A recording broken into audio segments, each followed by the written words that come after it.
உமக்கு மேல் ஒருவரும் இல்லையே, எல்லோருக்கும் மேலாக உயர்ந்தவர், உமக்கு மேல் ஒருவரும் இல்லையே. அல்லேலூயா அல்லேலூயா அல்லேலூயா ஆமென். அல்லேலூயா அல்லேலூயா அல்லேலூயா ஆமென். ஒருவரால் சிருஷ்டிக்கப்படாமலே தாமாக என்றென்றும் இருப்பவர், ஒருவரால் சிருஷ்டிக்கப்படாமலே. பிள்ளைகள் கர்த்தர் நமக்கு கொடுக்கிற சுதந்திரம், இதுதான் இன்றைய தலைப்பு. பிள்ளைகள் கர்த்தர் நமக்கு கொடுக்கிற சுதந்திரம். சுதந்திரம் என்றால் என்ன அர்த்தம்? சுதந்திரம் என்றால் சொத்து, ஆஸ்தி. கர்த்தர் கொடுக்கிறதான அப்பேற்பட்ட ஆசீர்வாதம் என்பதுதான் அதன் அர்த்தம். எடுக்கலாம். சங்கீதம் 127 3, 4, 5 வசனங்கள். இதோ பிள்ளைகள் கர்த்தரால் வரும் சுதந்திரம், கற்பத்தின் கனி அவரால் கிடைக்கும் பலன். வால வயதின் குமாரர் பலவான் கையில் உள்ள அம்புகளுக்கு ஒப்பாயிருக்கிறார்கள். அவைகளால் தன் அம்பரா தூணியை நிரப்பின புருஷன் பாக்கியவான். அவர்கள் நாணமடையாமல் ஒலிமுக வாசலில் சத்துருக்களோடே பேசுவார்கள். மிக ஆழமான கருத்துக்கள் இந்த 3 வசனத்தில் இருக்கிறது. பிள்ளைகள்தான் கர்த்தர் பெற்றோருக்கு கொடுக்கிற ஒரு பெரிய சொத்து, ஒரு சுதந்திரம். இந்த சுதந்திரத்தை, சொத்துக்களை, ஆஸ்திகளை பத்திரமாக பாதுகாத்து கொள்ள வேண்டும். விலையேற பெற்ற பொக்கிஷத்தை கர்த்தர் நம்முடைய கரத்தில் கொடுக்கும்போது அதை பத்திரமாக பாதுகாத்து கொள்ள வேண்டியது பெற்றோருடைய கடமை. நீங்கள் அப்படி பாதுகாத்து வைத்திருக்கும் போது அது பெரிய ஆசீர்வாதங்களை உங்களுக்கு கொடுத்து கொண்டே இருக்கும். வால வயதின் குமாரர், பிள்ளைகள் வளர்ந்து வாலிபர்களாக ஒரு குறிப்பிட்ட வயதிற்கு வரும்போது வால வயதின் குமாரர் பலவான் கையில் உள்ள அம்புகளுக்கு ஒப்பாயிருக்கிறார்கள். அதாவது பலவான் யாருன்னா பெற்றோர். இந்த பலவானாகிய பெற்றோருடைய கையிலே இருக்கக்கூடிய கூர்மையான அந்த அம்பு யார் என்றால் பிள்ளை. இந்த பெற்றோர் அந்த பிள்ளையை சரியாக பழக்குவித்து நன்றாக கர்த்தருக்கென்று வளர்ப்பார்கள். இந்த பூமியிலே அந்த பிள்ளைகள் நன்றாக இருப்பார்கள். அவைகளால் தன் அம்பரா தூணியை நிரப்பின புருஷன் பாக்கியவான். அம்பரா தூணினாக்க பின்னால் ஒரு கூடை இருக்கும், அதுக்குள்ளே அம்புகளை வச்சுருப்பாங்க. அப்பப்போ தேவைப்படும் போது அம்பை எடுத்து வில்லில் வச்சு அடிப்பாங்க. அப்படி பிள்ளைகளை பெற்றுக்கொண்டு தங்களுடைய அம்பரா தூணியை நிரப்பி இருக்கிற புருஷன் பாக்கியவான் என்று கர்த்தர் சொல்லுகிறார். அவர்கள் நாணமடையாமல், அதாவது எதற்கும் வெட்கப்பட்டு போக மாட்டார்கள். ஏனென்றால் பிள்ளைகள் பெற்றோரோடு தோளோடு தோள் கொடுத்து நிற்பார்கள். இவர்கள் நாணமடையாமல் சத்துருக்களோடே ஒலிமுக வாசல்லே, ஊர் வாசலில் நின்று தைரியமாய் பேசுவார்கள் என்று இங்கே சாலமோன் ராஜாவை கொண்டு கர்த்தர் எழுதி வைத்திருக்கிறார். எல்லாரும் சொல்லலாம், பிள்ளைகள் கர்த்தரால் வருகிற சுதந்திரம். எனக்கு கர்த்தர் கொடுக்கிற சுதந்திரத்தை நான் காத்து கொள்ளுவேன். சரி, அடுத்தது ஆதியாகமம் 1ஆம் அதிகாரம். ஆதியாகமம் 1ஆம் அதிகாரம் 28ஆம் வசனம். கர்த்தர் இங்கே மனிதனுக்கு, முதல் மனிதனுக்கு வேலை கொடுக்கிறார். முதல் மனிதனை அவர் கையிலே உருவாக்கினார். மண்ணை எடுத்து அதை உருவாக்கி தன்னுடைய உயிரை அவனுடைய நாசியில் ஊதி அவனை ஜீவாத்மாவாக்கி இருக்கிறார். இப்போது அவனுக்கு வேலை கொடுக்கிறார். அவனுக்கும் அவன் மனைவிக்கும் பின்பு தேவன் அவர்களை நோக்கி, நீங்கள் பலுகி பெருகி பூமியை நிரப்பி அதை கீழ்ப்படுத்தி சமுத்திரத்தின் மச்சங்களையும் ஆகாயத்து பறவைகளையும் பூமியின் மேல் நடமாடுகிற சகல ஜீவ ஜந்துக்களையும் ஆண்டு கொள்ளுங்கள் என்று சொல்லி தேவன் அவர்களை ஆசீர்வதித்தார். கர்த்தர் இந்த முதல் தம்பதிகளுக்கு 5 வேலைகளை கொடுத்திருக்கிறார்.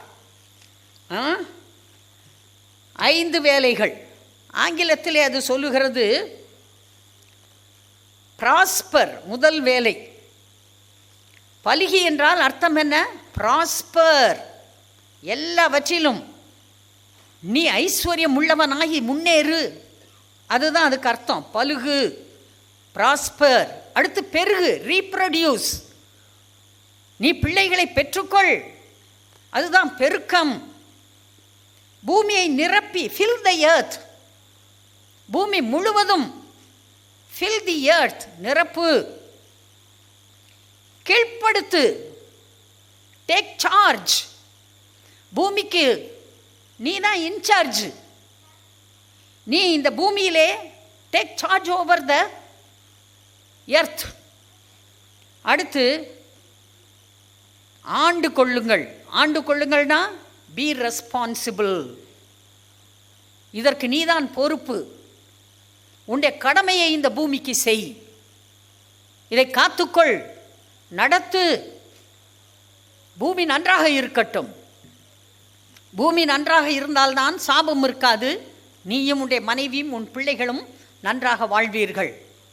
இப்படி 5 வேலைகளை கர்த்தர் கொடுத்தார். பலுகுவது, ப்ராஸ்பர் ஆகிறது. இன்றைக்கு சிலர் நினைக்கிறாங்க இவங்களாம் ப்ராஸ்பரிட்டி ப்ரீச்சருங்க.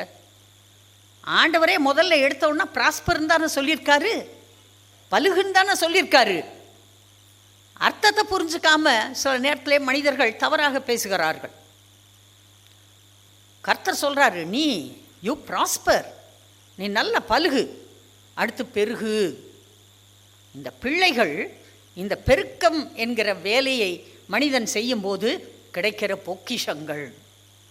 அதனால் குழந்தை பிறப்பது கர்த்தர் கொடுத்த ஒரு வேலை, அது அவருடைய விருப்பம், அது அவருடைய நோக்கம், அது அவருடைய சித்தம். நீங்கள் பைபிளில் ஃபுல்லாக பாருங்கள், அநேக வார்த்தைகள், சந்ததி, தலைமுறை தலைமுறை, பிள்ளைகள், பிள்ளைகளுடைய பிள்ளைகள், அவர்களுடைய பிள்ளைகள், வம்சம், இப்படிப்பட்ட வார்த்தைகள் வந்து கொண்டே இருக்கும். God has a very significant liking towards your generations. கர்த்தருக்கு உங்களுடைய தலைமுறைகளின் மேலே மிகுந்த ஆழமான அக்கறை இருக்கிறது. கர்த்தர் குழந்தைகள் பெற்றுக்கொண்டு பெற்றோர் பிள்ளைகளை வளர்ப்பதற்கு மிகுந்த முக்கியத்துவம் கொடுக்கிறார். அவர் தலைமுறைகளை நேசிக்கிறார். கர்த்தருக்கு இந்த தலைமுறைகள் வேண்டும், பிள்ளைகள் வேண்டும், பெற்றோர் பிள்ளைகளை பெற்றுக்கொள்ள வேண்டும். பிள்ளைகளை எதற்காக அவர்கள் பெற்றுக்கொள்ளுகிறார்கள்? ஏன் ஒருவனை படைத்தார்? தேவ பக்தியுள்ள பிள்ளைகளை பெறுவதற்காகத்தானே. எடுங்க, மல்கியா புத்தகம் 2வது அதிகாரம் 15ஆம் வசனம். அவர் ஒருவனை அல்லவா படைத்தார், ஆவி அவரிடத்தில் பரிபூர்ணமாய் இருந்ததே, பின்ன ஏன் ஒருவனை படைத்தார்? தேவ பக்தியுள்ள சந்ததியை பெறும்படித்தானே. ஆகையால் ஒருவனும் தன் இளவயதின் மனைவிக்கு துரோகம் பண்ணாதபடிக்கு உங்கள் ஆவியை குறித்து எச்சரிக்கையாய் இருங்கள். தள்ளி விடுதலை நான் வெறுக்கிறேன். கர்த்தர் சொல்கிறாரு, உன் மனைவியோடு சேர்ந்து நீ இன்பமான ஒரு வாழ்க்கை வாழ்ந்து நீ தேவ பக்தியுள்ள சந்ததியை பெற்றெடுத்து அந்த சந்ததியை எனக்கு கொடுக்க வேண்டும் என்று கர்த்தர் சொல்லுகிறார். பிள்ளைகள் தேவ பக்தியுள்ள பிள்ளைகளாக வளர வேண்டும், வாழ வேண்டும். எப்படி தேவ பக்தியுள்ள பிள்ளைகளாக வாழ்வார்கள்? நீங்கள் அவர்களை தேவ பக்தியிலே நடத்தும் போது அவர்கள் தேவ பக்தியுள்ள பிள்ளைகளாக இருப்பார்கள், வளருவார்கள், வாழ்வார்கள். அவர்கள் தங்களுடைய பிள்ளைகளை இதே போல தேவ பக்தி உள்ள பிள்ளைகளாக அவர்கள் வளர்ப்பார்கள். கர்த்தர் வருகிறார். அங்கே ஆபிரகாம் உட்கார்ந்திருக்கிறார். இப்போது அவர் சோதோம் குமராவுக்கு போகிறார். அவர்கள் மேல் அவர் நியாய தீர்ப்பை அனுப்ப போகிறார். அப்போ ஆண்டவர் என்ன சொன்னார்? ஆபிரகாம் என்னுடைய காரியங்களை அவனுடைய பிள்ளை எல்லாவற்றையும் அறிவிப்பான், அவங்கக்கிட்ட சொல்லுவான். நான் சொல்லுகிற ஒவ்வொரு காரியத்தையும் அவன் தன் பிள்ளைகளுக்கு பிள்ளைகளின் பிள்ளைகளுக்கு சொல்லிக் கொடுப்பான். எனவே அவனிடத்தில் சொல்லாமல் நான் போக மாட்டேன் என்று சொல்லி ஆண்டவர் வந்து ஆபிரகாமோடு சொல்லிவிட்டு போகிறார். நான் போகிறேன், இந்த சோதோம் குமராவுடைய துன்மார்க்கம் பெருத்து போய்விட்டது, நான் வானத்திலிருந்து அக்கினியை இறக்கி அந்த ஊரின் மேலே நியாய தீர்ப்பை வழங்கப் போகிறேன், அதை ஒன்றை சொல்லிட்டு போகிறதுக்கு நான் வந்தேன் ஆண்டவர் சொல்கிறார். இவன் ஆபிரகாம் தன்னுடைய பிள்ளைகளை சந்ததியை கர்த்தரை பற்றி போதித்து வளர்ப்பான், ஆண்டவரை பற்றி சொல்லிக் கொடுப்பான் என்பதை கர்த்தர் அறிந்திருந்தார். அதே போல ஆபிரகாம் நமக்கு ஒரு ரோல் மாடல். ஆபிரகாமுக்கு எப்படி செய்தாரோ அதே போல தான் நமக்கு ஒவ்வொரு வேத வசனத்தையும் சொல்லி கொடுக்கிறார், போதிக்கிறார். ஒரு சபையை கொடுத்திருக்கிறார், ஒரு போதகரை கொடுத்திருக்கிறார், பரிசுத்த வேதாகமத்தை தமிழ் மொழியிலே மொழிபெயர்த்து நம்முடைய கரங்களில் கொடுத்திருக்கிறார். எதற்காக? நாம் பிள்ளைகளுக்கு போதிக்க வேண்டும். அதற்காக போதிக்கும்போது உன் பிள்ளைகள் கர்த்தரால் போதிக்கப்பட்டிருப்பார்கள், உன் சமாதானம் பெரிதாயிருக்கும் என்று பைபிள் சொல்லுது. எப்படி பிள்ளைகள் போதிக்கப்பட்டிருப்பார்கள்? வானத்திலிருந்து ஒரு தேவதூதன் இறங்கி வந்துதா எல்லா அறிவையும் கொடுத்துறேன் உன் மண்டைக்குள்ளே போட்டும், அப்படியா சொல்கிறாங்க? அப்படி இல்லை. பெற்றோர் போதிக்கும் போது பிள்ளைகள் போதிக்கப்பட்டிருப்பார்கள். அதுக்கு தான் பிள்ளைகளை சர்ச்சு கூட்டிகிட்டு வர்றோம். பிள்ளை கொஞ்சம் ரொம்ப சின்ன பிள்ளையாக இருக்க வரைக்கும் அங்கே பால்கனியில் உட்கார வைக்கிறோம். ஏன்னா அது நடக்கும், பேசும், மற்றவர்களுக்கு தொந்தரவு இருக்கக்கூடாது என்பதற்காக. அதற்கு பிறகு பிள்ளைய சண்டே கிளாஸ்க்கு அனுப்புகிறோம். பிள்ளை போய் உட்கார மாட்டேதுன்றப்ப பெற்றோர் கூட வந்து உட்காடுறாங்க, உட்காந்து பிள்ளைகளுக்கு பழக்குவிக்கிறாங்க. அப்புறம் அது ஒரு 2-3 வாரம் ஆனோன்னா நானாக போய்க்கிறேன் சண்டே கிளாஸுக்குன்னு பிள்ளை வந்துடுது. சண்டே கிளாஸில் போதிக்கிறார்கள். பிறகு பெரிய பிள்ளையாக கொஞ்சம் வளர்ந்து நல்லா புரிந்து கொள்ளுகிற வயது வரும்போது ஆலயத்திற்குள்ளே கொண்டு வருகிறார்கள். ஆலயத்தில் உட்கார்ந்து பிள்ளைகள் பிரசங்கத்தை கேட்கிறார்கள். இப்படி பிள்ளைகள் கர்த்தரால் போதிக்கப்பட்டிருப்பார்கள், போதிக்க வேண்டும். ஆலயத்திற்கு கொண்டு வந்து சத்திய வசனத்தை கேட்கிறார்கள். வீட்டிலே அனுதின ஜெபம் இருக்கிறது, டெய்லி ப்ரேயர். அந்த ப்ரேயரில் உட்காருகிறார்கள், பாடுகிறார்கள். அங்கே பிள்ளைகள் கர்த்தரை புரிந்து கொள்ளுகிறார்கள். அந்த அப்பாவுக்கு வேலை போதிக்கிறது தான். அம்மா போதிக்கிறாங்க, அதில் ஒன்றும் சந்தேகம் இல்லை. ஆனால் அப்பா போதிக்கணும்னு பைபிளில் சொல்லியிருக்கு. தகப்பனுக்கு இந்த வேலையை கர்த்தர் கொடுத்துருக்கிறார். தகப்பன்மார் உட்கார்ந்து பைபிளை படித்து ஆயத்தமாகி இன்னைக்கு ஈவினிங் நைட்டு பிள்ளைகளுக்கு இதை சொல்லி கொடுக்கணும். அப்படி உட்காந்து ஒரு குட்டி எக்ஸ்ப்ளனேஷன், இதை வாசிப்பா அப்படின்னு வாசிக்க சொல்லி பிள்ளைகளுக்கு அதை புரிய வைக்கிறாங்க. அப்புறம் பிள்ளை கொஞ்சம் பெருசான உடனே இன்னைக்கு நீ ஃபேமிலி ப்ரேயர் நீ நடத்து பாப்பா அப்படின்னு பாப்பாவுக்கு கொடுக்குறாங்க. தம்பி நீ நடத்துப்பா தம்பிக்கு கொடுக்குறாங்க. பிள்ளைகள் பிறகு அதை எக்ஸ்பிளைன் பண்ணுறாங்க. அப்படியே புரிந்து கொள்ளுகிறார்கள். சின்ன பிள்ளை என்னத்துக்கு நம்ம கோயிலுக்கு கூப்பிட்டு வரணும்? அது மனிதர்கள் நினைக்கிறார்கள். இந்த பிள்ளைகள் இருக்காங்களே அவங்க ஆவி திறந்துருக்கு, ஆளுதான் வளரல. வர்றாங்க, சின்ன மடியில் உட்கார வச்சுருக்காங்க அம்மா, அது இங்கே பார்க்குது அங்கே பார்க்குது, சத்தத்தை கேட்குது. எல்லோரும் கை தட்டுறப்ப இதுவும் சேர்ந்து கை தட்டிக்கும். எல்லோரும் அல்லேலியான்னு சொல்கிறப்ப இதுவும் கை தூக்கிக்கும். சொல்ல தெரியாதப்பயே கையை தூக்கும். அப்புறம் வாயால் அல்லேலியா சொல்லும், ஆமேன்னு சொல்லும். அப்புறம் யாரையா பார்த்து அம்மா ஸ்தோத்திரம் அப்படிம்பாங்க. இந்த பிள்ளையை சோத்து அப்படின்னு சொல்லிக்கும். எல்லாம் பழகுறாங்க. பிள்ளைகள் கர்த்தரால் போதிக்கப்பட்டிருப்பார்கள். அப்போது பிள்ளைகளுடைய சமாதானம் பெரிதாயிருக்கும். பிள்ளை பெருசாக வளர்ந்துருச்சு, 15 வயசாயிடுச்சு, 20 வயசாயிடுச்சு. ஐயோ பாஸ்டர் என்ன பண்ணன்னு தெரியல பாஸ்டர், இந்த பிள்ளைய ஏதாவது செய்யுங்க பாஸ்டர், ஜெபம் பண்ணுங்க பாஸ்டர், பிசாசை விரட்டுங்க பாஸ்டர். அதெல்லாம் சரி, பிள்ளையை கர்த்தரை பற்றி போதனையிலே நீ வளர்த்தாயா அருமையான தம்பி, அருமையான தங்கச்சி?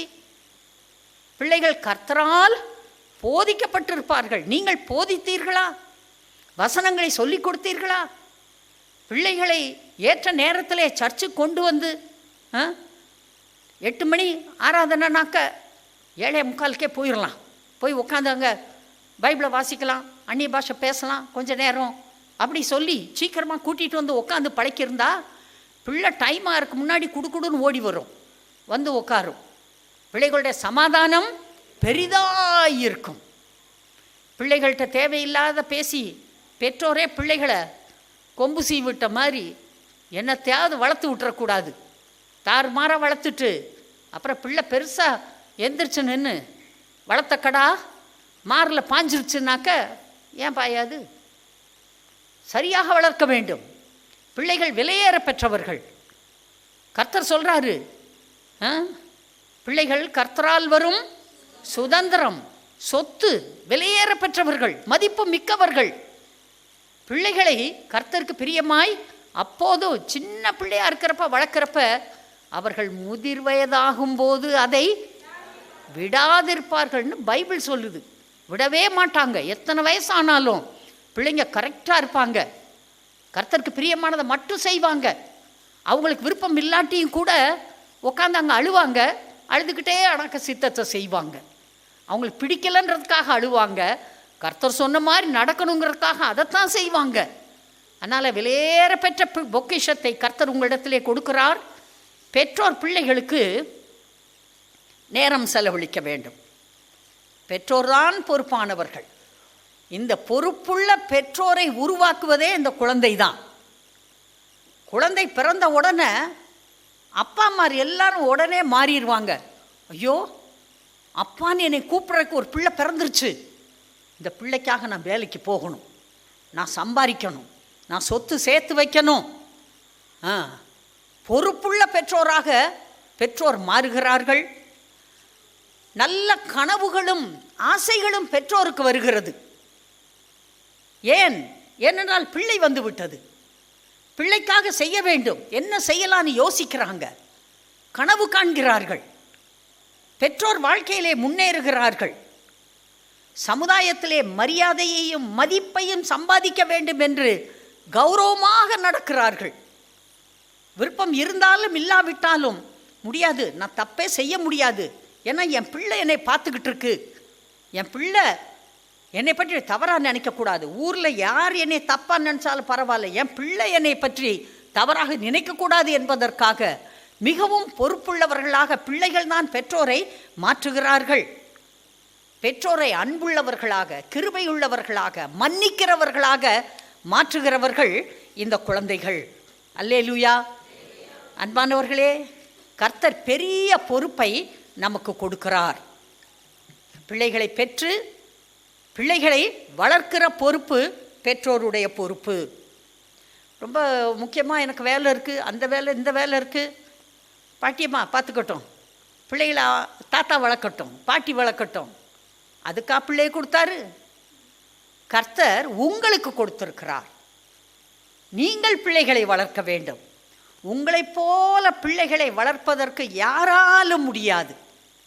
நீங்கள் சரியாக அன்பு காட்டுவீர்கள், கண்டிப்புடன் நடந்து கொள்வீர்கள், பிள்ளைகளுக்கு வேண்டியதை செய்வீர்கள்.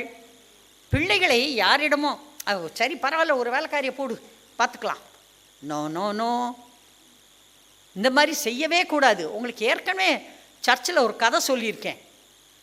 2 பெரிய படிப்பு படித்தவர்கள் நிறைய சம்பாதிக்கிறாங்க, லட்சங்களில் சம்பாதிக்கிறாங்க.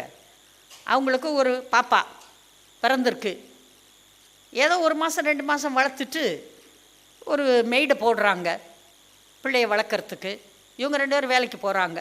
வேலைக்கு போயிட்டு வந்தால் இந்த பாப்பா தூங்கிக்கிட்டே இருக்குமா, எப்போ வந்தாலும் தூங்கிட்டு இருக்குமா. அப்புறம் கண்ணு முழிச்ச பிறகும் டயர்டாக இருக்குமா. ஏன் இந்த பிள்ளை இப்படி இருக்குன்னு உங்களுக்கு தெரியல. என்ன பண்ணாங்க, ஒரு நாள் சரி இன்றைக்கி மத்தியானம் லீவை போட்டு வந்து பார்க்கலான்னு சொல்லிட்டு வந்தால் நல்லா சோஃபாவில் கால் மேலே கால் போட்டு உக்காந்து டிவியை போட்டுட்டு மெய்டு என்ன பண்ணுது, ஹாப்பியாக ஏசியை போட்டு அது ஜாலியாக டிவி பார்த்துட்ருக்கு. பிள்ளை எங்கன்னு கேட்டால் பிள்ளைய காணா, தொட்டில்லையும் இல்லை, கட்டில்லையும் இல்லை. பிள்ளை எங்கே பிள்ளை பதில் சொல்ல மாட்டேங்குது.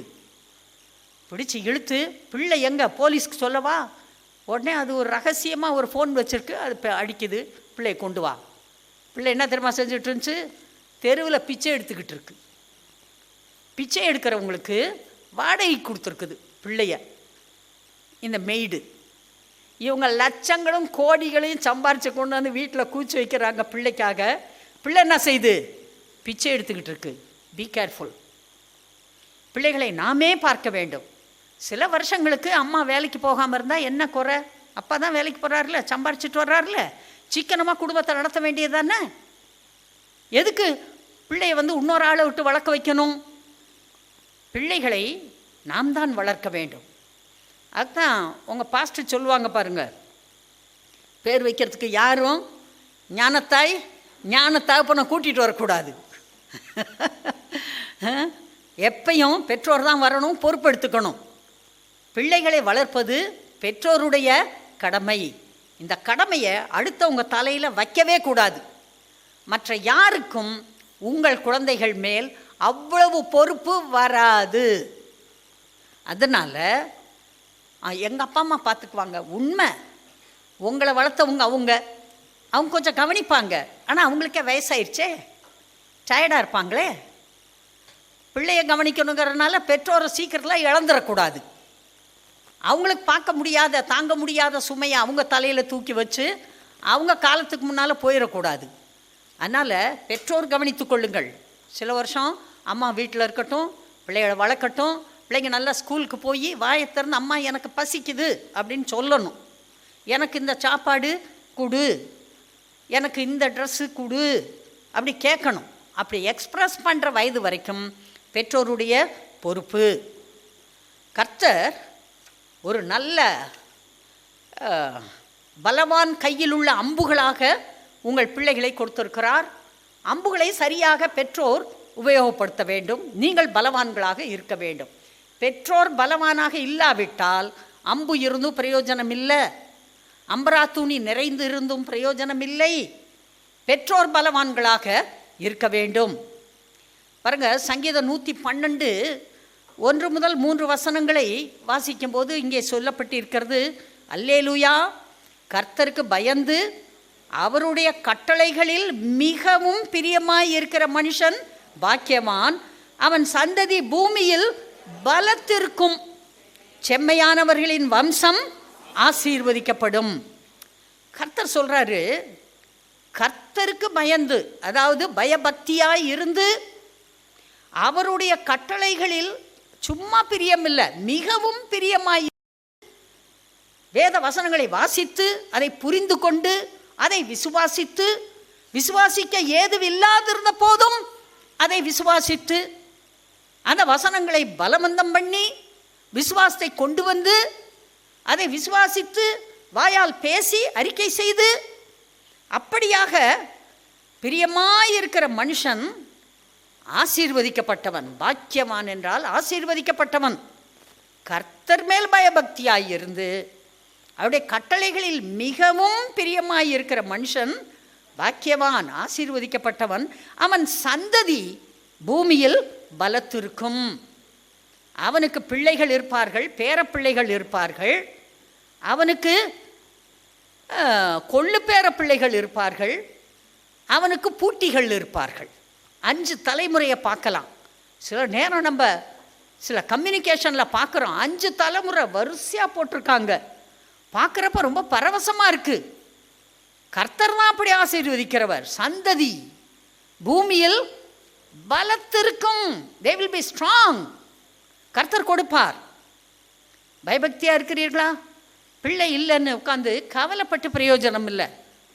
பிள்ளை வேணும்னாக்க விசுவாசிக்க வேண்டும். உன் விசுவாசத்தின்படி உனக்கு ஆக கடவுது. கர்த்தர் அப்படி சொல்லியிருக்காரு. உன் விசுவாசம் உன்னை ரட்சித்தது. ஒவ்வொரு இடத்துலையும் நீங்கள் வாசித்து பாருங்க, இயேசு கிறிஸ்துக்கிட்ட யாரெல்லாம் வந்தாங்களோ, குருடை வந்தான், உன் விசுவாசத்தின்படி உனக்கு ஆக கடவுது. கர்த்தர் அப்படி தான் சொன்னார். மகளே பயப்படாதே, உன் விசுவாசம் உன்னை ரட்சித்ததுன்னு அந்த 12 years பிளட் இஷ்யூ இருக்கிற லேடிகிட்ட இயேசுநாதர் பேசினார். விசுவாசம் இருந்தால் மலையை பார்த்து பெயர்ந்து போ என்று சொன்னால் மலை போகும். விசுவாசம் இருந்தால் மரத்தை பார்த்து பெயர்ந்து நட்டுண்டு போ என்று சொன்னால் அது போகும். விசுவாசத்தோடு காற்றே இறையாதே கடலே அமைதலாறு என்று சொன்னால் அது அதே போல நடக்கும். உங்கள் விசுவாசம் உங்களுக்கு நன்மை செய்யும். என் கணவர் விசுவாசிப்பாருங்க, அவர் குடும்பத்தை பார்த்துக்குவாருங்க, நான் விசுவாசிக்க வேண்டாங்க அப்படின்னாக்க அங்கே ஒன்றும் நடக்க போகிறது இல்லை. கணவன் அவருடைய காரியங்களுக்கு விசுவாசிக்க வேண்டும், மனைவி அவளுடைய காரியங்களுக்கு விசுவாசிக்க வேண்டும், தாய் தகப்பன் தங்களுடைய காரியங்களுக்கு விசுவாசிக்க வேண்டும், பிள்ளைகள் தங்களுடைய காரியங்களுக்கு விசுவாசிக்க வேண்டும், தீர்மானம் எடுக்க வேண்டும். நான் எங்கள் அப்பா அம்மா செய்வாங்கன்னு பார்த்துட்டே இருந்தேன், எங்கள் அப்பா அம்மா செய்யலை. உன்னை யார் அப்பா அம்மாவை பார்க்க சொன்னது? எங்கே பார்த்துருக்கணும்? கர்த்தரை நோக்கி பார்த்துருக்கணும். அவரை நோக்கி பார்த்த முகங்கள் பிரகாசம் அடைந்தன, அவைகள் வெட்கப்பட்டு போவதே கிடையாது. கர்த்தரை நோக்கி பாருங்கள், கர்த்தர் ஐடியா கொடுப்பாரு, கர்த்தர் சொல்லுகிறபடி நடந்து கொள்ளுங்கள். கர்த்தர் உங்களோடு இருந்து உங்களை ஆசீர்வதிப்பார். அவன் சந்ததி பூமியில் பலத்திற்கும் செம்மையானவர்களின் வம்சம் ஆசீர்வதிக்கப்படும். வம்சமே ஆசீர்வதிக்கப்படும். நீங்கள் எடுக்கிற தீர்மானங்கள், உங்கள் நம்பிக்கை, உங்கள் விசுவாசம் ஒரு பெரிய வம்சத்தையே உருவாக்கிவிடும். உங்கள் விசுவாசத்தின்படி கர்த்தர் உங்களை நடத்துவார். 115வது சங்கீதம் சொல்லுகிறது, கர்த்தர் உங்களையும் உங்கள் பிள்ளைகளையும் வர்த்திக்கப்படுவார். 14-15 வசனங்களை பார்த்தீங்கன்னா கர்த்தர் என்ன செய்வார்? உங்களையும் உங்கள் பிள்ளைகளையும் வர்த்திக்க பண்ணுவார். இன்க்ரீஸ் யூ வர்த்திக்க பண்ணுவார். வானத்தையும் பூமியும் படைத்த கர்த்தராலே நீங்கள் ஆசீர்வதிக்கப்பட்டவர்கள். கர்த்தர் எல்லா விதத்திலும் உங்களுக்கு இன்க்ரீஸ் கொடுப்பார். அது கர்த்தரால் முடியும். அவருடைய ஆசீர்வாதம் இல்லாமல் நம்மால் இந்த பூமியில் வாழவே முடியாது. பாருங்க, இந்த சர்ச்சில் தான் ஒரு கணவன் மனைவி இப்போயும் இங்கே தான் இருக்காங்க. பாருங்க, கல்யாணம் ஆகி சில வருஷங்கள் ஆகிவிட்டது, குழந்தை இல்லை. அவங்க இருந்த வீட்டில் பக்கத்தில் ஒரு அம்மா இந்த இந்த கணவன் மனைவி ஊருக்கு வர்றாங்கன்னு சொல்லிட்டு வீட்டெல்லாம் சுத்தம் பண்ணியிருக்காங்க. சுத்தம் பண்ணி கூட்டி தொடச்சிக்கிட்டு இருக்காங்க. பக்கத்து வீட்டுக்காரம்மா கேட்டுச்சு, என்ன தடா புடலாம் இன்றைக்கி வீடெல்லாம் சுத்தமாகுது அப்படின்னு கேட்ட உடனே இந்த அம்மா சொல்லியிருக்காங்க, ஆமாம் மகளும் மருமகனும் வர்றாங்க. ஆமாம், உன் மக வருஷத்துக்கு ஒரு பிள்ளை பெற்றுட்டா, அதுக்காக வீடு வாசல் கூட்டுறையா? அதை கேட்டோன்னா அந்த அம்மாவுக்கு இருதயமே சுக்கு நீராக உடஞ்சி போச்சு. ஒரே அழுக. வரங்க பாஸ்டர்கிட்ட வந்து சொல்லி அழுதுருக்காங்க. பாஸ்டர் ஜெபம் பண்ணி அனுப்பியிருக்காரு. அப்புறம் சாயங்காலம் வந்தோடனே அவர் என்கிட்ட சொன்னார், உனக்கு தெரியுமா இந்த மாதிரின்னு. எனக்கு ரொம்ப வருத்தமாயிடுச்சு. நான் என்ன பண்ணேன், அங்கே ஒரு கட்டில் இருந்துச்சு, கட்டில் மேலே ஏறி முழங்கால் போட்டு உட்காந்து ஜெபம் பண்ண ஆரம்பித்தேன். ஆண்டவரே, இப்படி எங்கள் பிள்ளையை பார்த்து ஒருத்தர் கேட்குறதா? ஒரு பரிசுத்த வாட்டி, பரிசுத்தவான், பரிசுத்த குடும்பம், விசுவாச குடும்பம், கர்த்தருடைய பிள்ளைகள், கர்த்தரை நேசிக்கிறவர்கள், இப்படி ஒரு ஆண்டவரை அறியாத ஒரு பெண் இப்படி ஒரு கேள்வியை கேட்பதா? Lord, where are you? ஆண்டவரே, எங்கே இருக்கீங்க? Please come and help this family. ரொம்ப நேரம் ஜெபம் பண்ணிகிட்டே இருந்தேன். பாஸ்டர் என்னை விட்டுருவார். சில சமயத்தில் இப்படின்னா நான் கத்தி ஜெபம் பண்ணுறப்ப விட்டுருவாங்க. ஒன்றும் டிஸ்டர்ப் பண்ணவே மாட்டாங்க. என்ன சொல்லுவாங்க தெரியுமா? நீ சமையலே பண்ணாத, என்ன மாதிரி 2 இட்லியை நான் வாங்கிட்டு வந்து தர்றேன், நீ ஜெபம் பண்ணுப்பா அப்படின்னு சொல்லுவாங்க. ரொம்ப நேரம் ஜெபம் பண்ணிட்டு விட்டாச்சு. அப்புறம் அப்படியே நாட்கள் போனது. ஒரு 30-40 நாள் இருக்கும். பாஸ்டர் வந்தாங்க. வந்து சொன்னாங்க, ஏப்பா வேர் ஆர் யூன்னு கூப்பிட்டையில் கர்த்தர் உன் ஜெபத்தை கேட்டார். கர்த்தர் சொல்கிறாரு, நான் இங்கே தான் இருக்கேன்னு. அந்த லேடி கன்சீவ் ஆயிடுச்சுப்பா. கரங்களை தட்டலாம். கன்சீவ் ஆயிட்டாங்க. வந்து சொன்னார். ஒரே சந்தோஷம். திரும்பவும் இருந்துச்சு, முழங்கால போடு, ஸ்தோத்திர ஆண்டவரே, ஸ்தோத்திர ஆண்டவரே, ஸ்தோத்திர ஆண்டவரே, எங்கள் ஜெபத்துக்கு பதில் கொடுத்தீர். கர்த்தர் நீங்கள் வெட்கப்பட்டு போக விட மாட்டார். உங்களுக்காக அவர் யுத்தம் பண்ணுவார். அவர் உங்களோடு கூட இருக்கிறார். அவர் உங்களை வழி நடத்துவார். நீங்கள் முன்னே போக பின்னாலே அவர் உங்களோடு வந்து கொண்டே இருப்பார். The one who never leaves you is the Holy Spirit. பரிசுத்த ஆவியானவர் உங்களை விட்டு விலக மாட்டார்.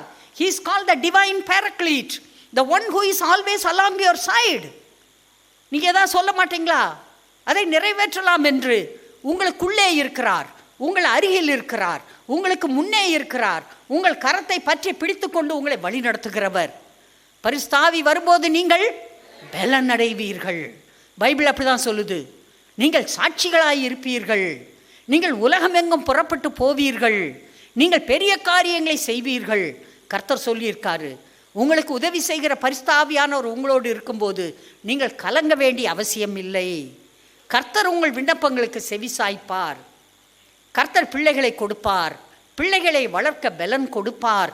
பிள்ளைகளை கர்த்தருக்குள்ளே நடத்துவதற்கு உங்களுக்கு கிருபையை கொடுப்பார். பிள்ளைகளை வளர்ந்து வரும்போது அவர்களுக்கு ஏற்றதாக ஒரு படிப்பை கொடுக்க, ஒரு வேலையை கண்டுபிடிக்க, ஒரு திருமணத்தை நடத்த, அவர்களுக்கு பிள்ளைகளை கொடுக்க, இப்படி கர்த்தர் எல்லா விதத்திலும் உங்களை ஆசீர்வதிப்பார். கர்த்தர் நல்லவர். அவருடைய கிருபை என்றும் உள்ளது. அவர் நேற்றும் இன்றும் என்றும் மாறாதவர். கேட்பதற்கு முன்பாக கொடுக்க அறிந்த தெய்வம். அவர் உங்களை விட்டு விலக மாட்டார், உங்களை கைவிட மாட்டார். கர்த்தர் தான் உங்களுக்கு பிள்ளைகளை கொடுத்திருக்கிறார். கர்த்தர் தான் பிள்ளைகளை கொடுப்பார். கர்த்தர் உங்களோடு இருக்கிறார். நீங்கள் கர்த்தருக்கு பிரியமாக வளர்க்க வேண்டும். லூக்கா 2:40 வாசித்தீங்கன்னா அங்கே எழுதப்பட்டிருக்கிறது. லூக்கா 2:40, பிள்ளை வளர்ந்து ஆவியிலே பலன் கொண்டு ஞானத்தினால் நிறைந்தது தேவனுடைய கிருபையும் அவர் மேல் இருந்தது. எந்த பிள்ளை? இயேசுவாகிய பிள்ளை. தெரியுதா? பிள்ளை வளர்ந்து ஆவியிலே பலன் கொண்டு ஞானத்தினால் நிறைந்தது தேவனுடைய கிருபையும் அவர் மேல் இருந்தது. லூக்கா 2:52 பாருங்க. இயேசுவானவர் ஞானத்திலும் வளர்த்தியிலும் தேவ கிருபையிலும் மனுஷ தயவிலும் அதிகமாய் விருத்தி அடைந்தார். கர்த்தர் அதை உங்கள் பிள்ளைகளுக்கு செய்வார். நீங்கள் போதித்து வழி நடத்தும் போது எப்போது பிள்ளைகள் மேல் அன்பு காட்ட வேண்டும், எப்போது கண்டிப்பை காட்ட வேண்டும், சில நேரங்களில் எப்போது சிறிய தண்டனை கொடுக்க வேண்டும், எப்படி பிள்ளைகளை சீர்படுத்த வேண்டும், வழி நடத்த வேண்டும், பிள்ளைகளுக்கு எப்போது எப்படிப்பட்ட உதவி தேவை, எல்லாம் கர்த்தர் உங்களுக்கு ஆலோசனை கொடுப்பார். பிள்ளைகளை நீங்கள் வளர்க்கலாம். எல்லாரும் சொல்லலாம், இயேசுவானவர் ஞானத்திலும் வளர்த்தியிலும் தேவ கிருபையிலும் மனுஷர் தயவிலும் அதிகமாய் விருத்தியடைந்தார். அதைப்போல என்னுடைய பிள்ளைகள் ஞானத்திலும் வளர்த்தியிலும் தேவ கிருபையிலும் மனுஷ தயவிலும் அதிகமாய்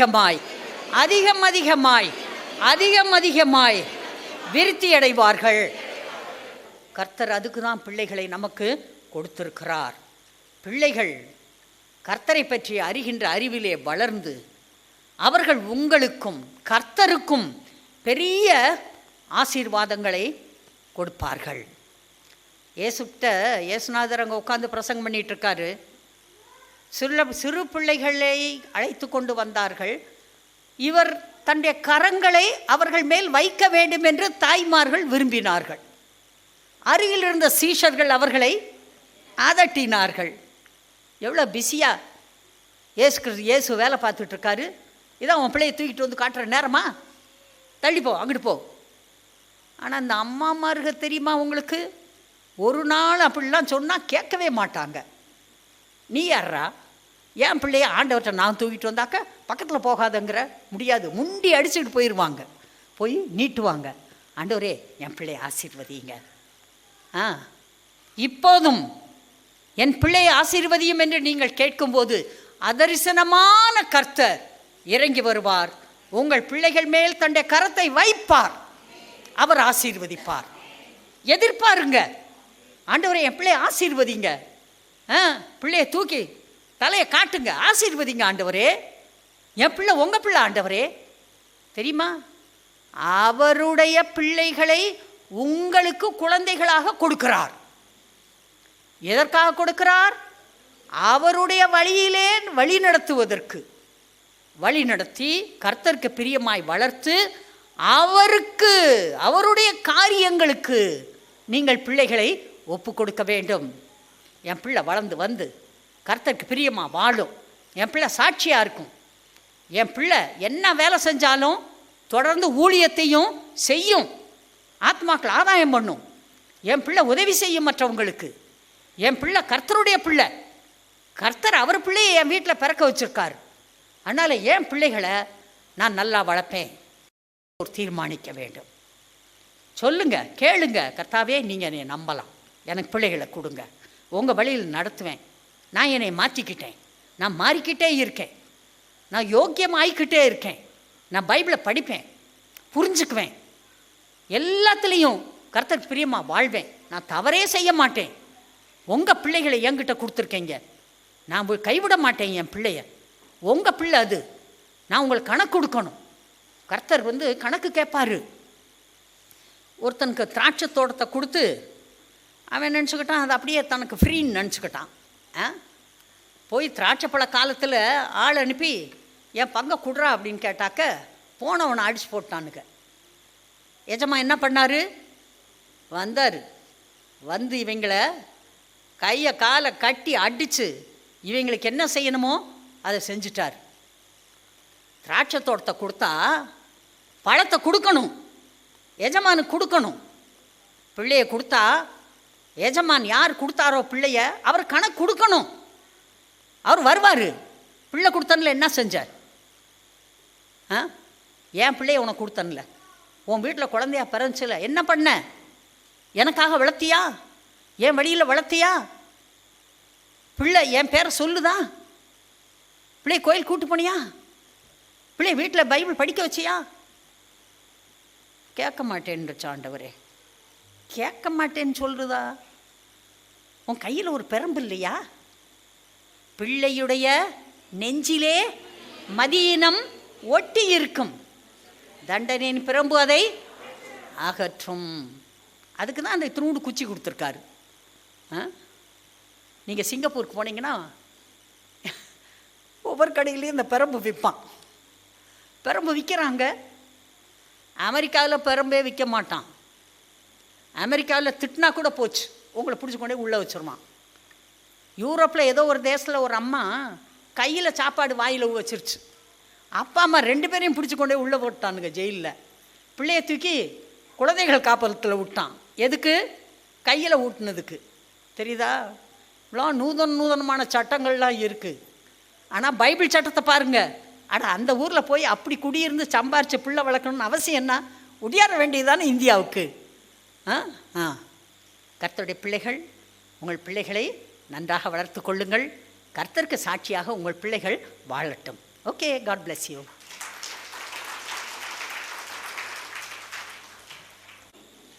ஏதோ சர்ச்சுக்கு வந்தாங்க, ஒரு ஆராதனை நடக்கும், அப்புறமேல ஒரு செய்தி சொல்லுவாங்க, கேட்டுட்டு போயிடுவோம். எஸ், அது உண்மைதான். ஆனால் இங்கே வந்திருக்கிற ஒவ்வொருவரோடும் கூட தேவன் தனித்தனியாய் பேசுகிறார். அவருடைய வசனங்களை கேட்கும் போதெல்லாம் உங்களுடைய இருதயத்தில் ஒரு சமாதானம், ஒரு தைரியம், வாழ்க்கையில் ஒரு நம்பிக்கை, நல்லா வாழலாம் அப்படிங்கிற ஒரு விசுவாசம் அது உள்ளே வளரும். தேவன் தன்னுடைய பிள்ளைகளிடத்தில் வரும்போதெல்லாம் நல்ல செய்தியோடு கூட வருகிறார். நம்மை வாழ வைப்பதற்கு, நம்மை சுகமாய் வைப்பதற்கு, நமக்கு தேவையான பொருளாதாரத்தை கொடுப்பதற்கு, குடும்பத்தில் இருக்கிற ஒரு ஆசீர்வாதம், பிள்ளைகளுடைய ஆசீர்வாதம், ஜனங்கள் மத்தியிலே உங்களுடைய தலைகளை உயர்த்துவது, எல்லாருக்கும் முன்பாக நீங்கள் நன்றாய் வாழ்ந்திருப்பது, அதனாலே அவர் மகிமைப்படுகிறது. அவர் பேர் மகிமைப்படணும். அப்போனா நீங்கள் நல்லா இருக்கணும். அதனால் உங்களை நல்லா இருக்க வைக்க என்ன சொல்லணுமோ அதை சொல்லணும். இதை செய் அப்படின்னு சொல்லுவார். அதை இன்றும் செய்வார். இன்றும் கூட கர்த்தருடைய வசனம் நமக்கு வருகிறது. அதை நீங்கள் பிடித்து கொள்ளுங்கள். நம்ம எல்லாருக்கும் தெரியும், தேவன் நம்மை பிள்ளைகளாய் உண்டு பண்ணினாரே ஒழிய அடிமைகளாகவோ வேலைக்காரராகவோ அல்ல. நீங்கள் பிள்ளைகளாய் இருக்கிறீர்கள். பிள்ளைகள் என்றால் சுதந்திர, அவருடைய ஆஸ்திகளுக்கு நீங்கள் பங்குள்ளவர்கள். அப்படி சொல்லியிருக்கு. கிறிஸ்துவுடனே கூட உடன் சுதந்திரர். இயேசுநாதருக்கு ஒரு வேளை 2 பங்கு கணக்கில் வருமோ? அப்படி தானே எழுதியிருக்கு. முதற் பிறந்தவங்களுக்கு 2 பங்கு, அப்புறம் எல்லாருக்கும் ஆளுக்கு ஒரு பங்குன்னு அப்படி தான் பைபிளில் எழுதியிருக்கிறாரா எல்லாருக்கும்? ஆனால் இந்த கேஸில் நமக்கு தெரியாது. ஆனால் எல்லாருக்கும் பங்கு இருக்குதுன்னு மட்டும் தெரியுது. கிறிஸ்துவுடனே கூட உடன் சுதந்திரர். நாம் எல்லாருக்கும் தேவனுடைய குடும்பத்தில் பிள்ளைகளாக இருக்க, தேவனுடைய ஆஸ்திகளில் நமக்கு பங்கு கிடைக்க, நம்முடைய மூத்த சகோதரனாகிய இயேசுவே, மூத்த சகோதரன் தானே, அவர் தன்னுடைய ஜீவனையே நமக்காக கொடுத்து இவங்களெல்லாம் ரட்சிக்கணும், இவங்கெல்லாம் எனக்கு சகோதர சகோதரிகளாக வரட்டும், இவங்க எல்லாருக்கும் பிதாவே இந்த உம்முடைய ஆஸ்தியில் பங்கு கொடுக்கணும் அப்படின்னு சொல்லிக்கிட்டு அவர் நமக்காக சிலுவையில் பாடுபட்டார். இப்போ தேவனுடைய வலது பார்சலில் உட்காந்துக்கிட்டு நமக்காக பரிந்து பேசிக்கிட்டு இருக்கிறாரு. ஏன்னா நம்மளை ஏமாத்துகிற பிசாசு, ஊர்பட்ட பிசாசு இருக்குது. எதையாவது ஒரு பொய்யை சொல்லி நம்மளை எங்கேயாவது கவுத்தரலான்னு பார்க்குறான். நம்மளை பாவின்னே சொல்லிக்கிட்டு இருக்கான் அந்த பிசாசு. ஆனால் கர்த்தர் அங்கேருந்து சொல்லிக்கிட்டு இருக்கிறாரு, அவன் பாவங்களுக்கு நான் பரிகாரம் பண்ணிட்டேன், அவன் மனம் திரும்பிட்டான், அதனால் அவன் பாவி இல்லை அப்படின்னு. அதை நம்முடைய இருதயத்திலே தேவன் உணர்த்துகிறார்.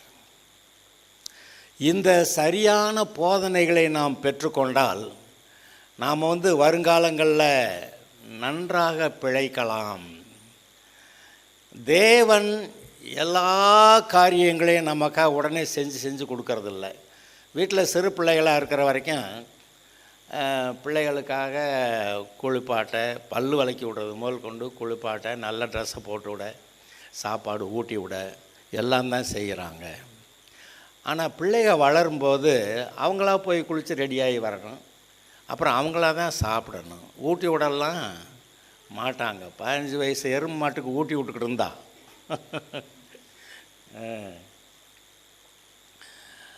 அவங்களா கற்றுக்கொள்ளணும், அவங்களா சில வேலைகளை செய்ய பழகணும். வேலை செய்து சம்பாதிக்க, இன்றைக்கி எல்லோரும் பிள்ளைகள்லாம், பெற்றோர் பிள்ளைகளெல்லாம் வளர்த்து விட்டு படிக்க வச்சு ஒரு வேலைக்கு அனுப்பி இந்த பிள்ளைய போய் சம்பாதிக்கணும் அப்படின்னு நினைக்கிறாங்க. அதுபோல் பிதாவாகிய தேவனும் நீங்கள் சம்பாதிக்க வேண்டுமென்று விரும்புகிறார். எல்லா வேலையும் நானே செஞ்சு கொடுத்துட்றேன் அப்படி சொல்லலை. நான் சில சமயத்தில் யோசிப்பேன். இப்போ நெல் விளைய வச்சுருக்குறாங்க, அதை நாற்று போட்டு அதை நட்டு அதை வளர்த்து தண்ணி ஊற்றி அதுக்கு களை எடுத்து அது குறிப்பிட்ட காலம் வரைக்கும் கவனித்து அது தேவைப்பட்டால் மருந்தடித்து தேவைப்பட்டால் அது உரம் போட்டு கடைசியில் அறுத்து களத்துக்கு கொண்டு அறுக்கிறப்பவே கொஞ்சம் சிந்தி போயிடும். களத்தில் கொண்டு அடித்தா அப்புறம் அதில் கொஞ்சம் சிந்தி போகுது. அதில் மூட்டைகள் கட்டி எடுத்துகிட்டு போனால் அதில் கொஞ்சம் சிந்தி போகுது. இந்த ரோட்டில் பார்த்துருக்கீங்களா? லாரியில் மூட்டை அரிசி கொண்டு போவாங்க, அது நிறைய சிந்தி கிடக்கும். ஆடு அந்த தார் ரோட்டில் மேயுது. என்னென்னா இந்த அரிசியை அது தின்னுக்கிட்டு இருக்குது. இவ்வளவு சிந்தி போகுது. இதெல்லாம் தாண்டி அப்புறம் அது கடைக்கு அதில் நீங்கள் வாங்கி அதையும் சமைச்சு அதில் கொஞ்சம் வேஸ்ட் ஆக்கி எம்புட்டு வேஸ்டேஜு. நான் யோசிப்பேன், கர்த்தாவே இவ்வளவு வேலையெல்லாம் என்னத்துக்கு ஆண்டவரே, சோறாவே படைச்சி கொடுத்துட்டீருன்னா நல்லா இருக்குமே அப்படின்னு. சோறே வந்துட்டா பிரச்சனை இல்லை, நீ வேலை செய்யணும்டா அப்படின்றார். எல்லா வேலையும் நாம் செய்யணுமா, கற்றுக்கொள்ளணுமா, இதில் ஒரு டிசிப்ளின் இருக்கான், ஒரு ஒழுங்கு இருக்கான், ஒரு ஒழுக்கம் இருக்கான். இன்றைக்கு நம்முடைய வாழ்க்கையில் எல்லாவற்றையும் சரியாய் நன்றாய் நேர்த்தியாய் செய்கிறவர்களும் உண்டு. தன்னுடைய வீடு, தங்களுடைய ரூமு, தங்களுடைய பொருள்கள் எல்லாவற்றையும் நீட்டாக நல்லா வச்சுருக்கிறவங்களும் இருக்கிறாங்க. அது குப்பையாக போட்டு வச்சுருக்கிறவங்களும் இருக்கிறாங்க. அது என்ன பண்ணுவாங்க, யாரோ முக்கியமான வர்றாங்கன்னொன்னே ஓடி போய் வீட்டெல்லாம் கூட்டி சுத்தம் பண்ணி எடுத்து அடுக்கி வச்சு நல்ல பேர் வேணுமா. யாரோ வர்றாங்கங்கிறதுக்காக வீட்டை நீட்டாக ஆக்குறீங்களே, ஒருத்தர் அங்கேருந்து பார்த்துக்கிட்டே இருக்கிறாருல்ல, அவருக்கு முன்னாடி நீட்டாக இருக்கிறது தான் எப்போவுமே நல்லா இருக்கும். வேலையை செய்யுங்க, நீங்கள் சம்பாதிக்கணும். அவர் எப்படி சம்பாதிக்கிறாரோ அதுபோல் நீங்கள் சம்பாதிக்கணும். அவர் எப்படி பெரிய காரியங்களை செய்கிறது போல் நீங்களும் பெரிய காரியங்களை செய்யணும். அந்த காரியங்களை செய்ய உங்களை பழக்குவிக்கிறார். இப்பொழுதும் இந்த போதனைகள் வருகிறது. நான் ஒரு வசனம் வாசிக்கிறேன், அதுக்கப்புறமா மற்றதை பார்க்கலாம். மத்தேயு சுவிசேஷம் 11வது அதிகாரம். மத்தேயு சுவிசேஷம் 11வது அதிகாரம்.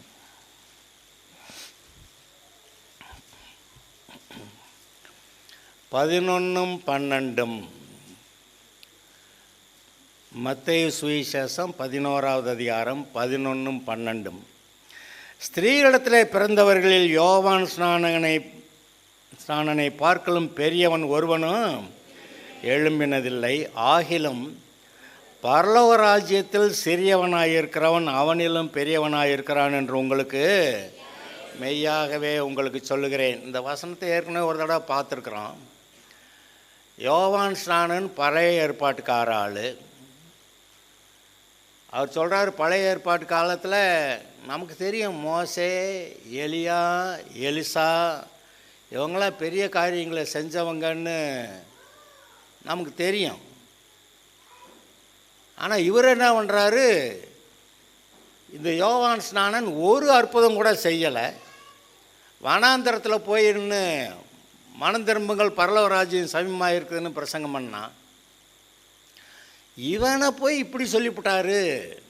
என்னென்னு, இந்த பழைய ஏற்பாட்டு காலத்தில் இருக்கிற மற்ற எல்லா ஸ்திரீகளிடத்தில் பிறந்த இவர்கள் யோவான் ஸ்நானனை பார்க்கலும் பெரியவன் ஒருவனும் எழும்பினதில்லை. ஆகிலும் பரலோக ராஜ்யத்தில் சிறியவனாயிருக்கிறவன் அவனிலும் பெரியவனாயிருக்கிறான். அப்படின்னா இப்போ இயேசு ஆண்டவராக ஏற்றுக்கொண்டு ரட்சிக்கப்பட்டிருக்கிற சாதாரண ஒரு விசுவாசி.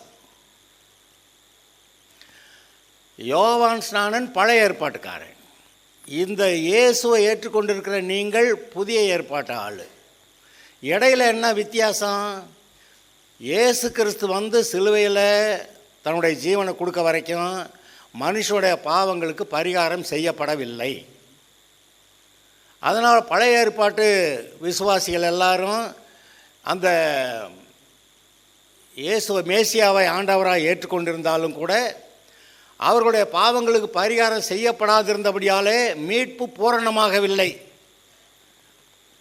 எவர்களுடைய பாவம் மூடப்பட்டது. ஆனால் புதிய ஏற்பாடு வந்தால் அந்த பாவம் நீக்கப்பட்டது.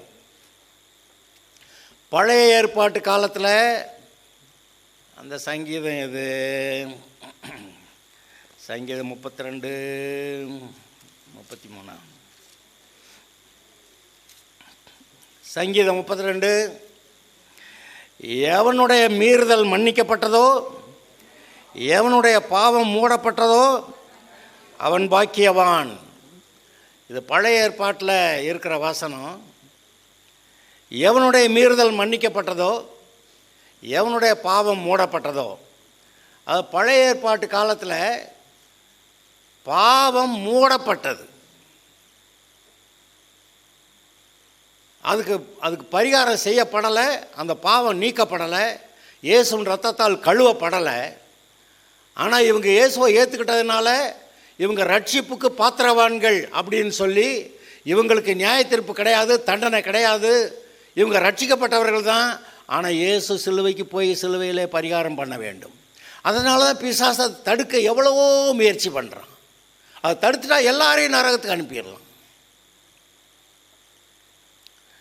அதனால தான் பழைய ஏற்பாட்டு பரிசுத்தவான்கள் எல்லாரும் பரதீசு என்ற ஒரு இடத்துல வைக்கப்பட்டிருந்தார்கள். பழைய ஏற்பாட்டு பரிசுத்தவான்கள்லாம் மரித்த உடனேயே நேராக பரலோகம் போனாங்களான்னா இல்லை. அவர்கள் எல்லாரும் பூமியிலே ஆபிரகாமுடைய மடி என்று சொல்லப்படுகிற தேற்றப்படுகிற இடத்துல பரதீசு என்று சொல்லப்பட்ட அந்த இடத்துல வைக்கப்பட்டிருந்தார்கள். அதனால் இயேசு பக்கத்தில் இருந்த கள்ளன்ட்ட சொன்னார், நீ இன்று என்னோடு கூட பரலோகத்தில் இல்லை பரதீசில் இருப்பாய். ஆபிரகாம் அங்கே இருக்கிறான், அந்த இடத்துக்கு வருவேன்னு சொல்கிறாரு. ஆனால் இயேசு சிலுவைக்கு போய் ரத்தம் சிந்தி மரித்து அடக்கம் பண்ணப்பட்டு உயிர்த்தெழுந்த போது பாவத்துக்கு பரிகாரம் செய்யப்பட்டு விட்டபடியாலே இவர்கள் தொடர்ந்து இந்த பரதீசுகிற இடத்துல இருக்க வேண்டியதில்லை, இந்த பூமியில் ஒரு இடத்துல அடைபட்டு இருக்க வேண்டியதில்லை. பாவத்துக்கு பரிகாரம் செய்யப்பட்ட ஆயிற்று. ஆதலால் இவர்களை எனக்கு சிறையாக்கி கொண்டு நான் பரலோகம் கொண்டு போய் சேர்க்கிறேன் என்று சொல்லி எழுதியிருக்கிறது. அப்படி செய்தார். சிறைப்பட்டவர்களை தமக்கு சிறையாக்கி கொண்டு, அது யார் சிறைப்பட்டவர்கள்? ரட்சிக்கப்பட்ட பரிசுத்தவான்கள் தான். ஆனால் பரலோகம் போக முடியாது. ஏன்னா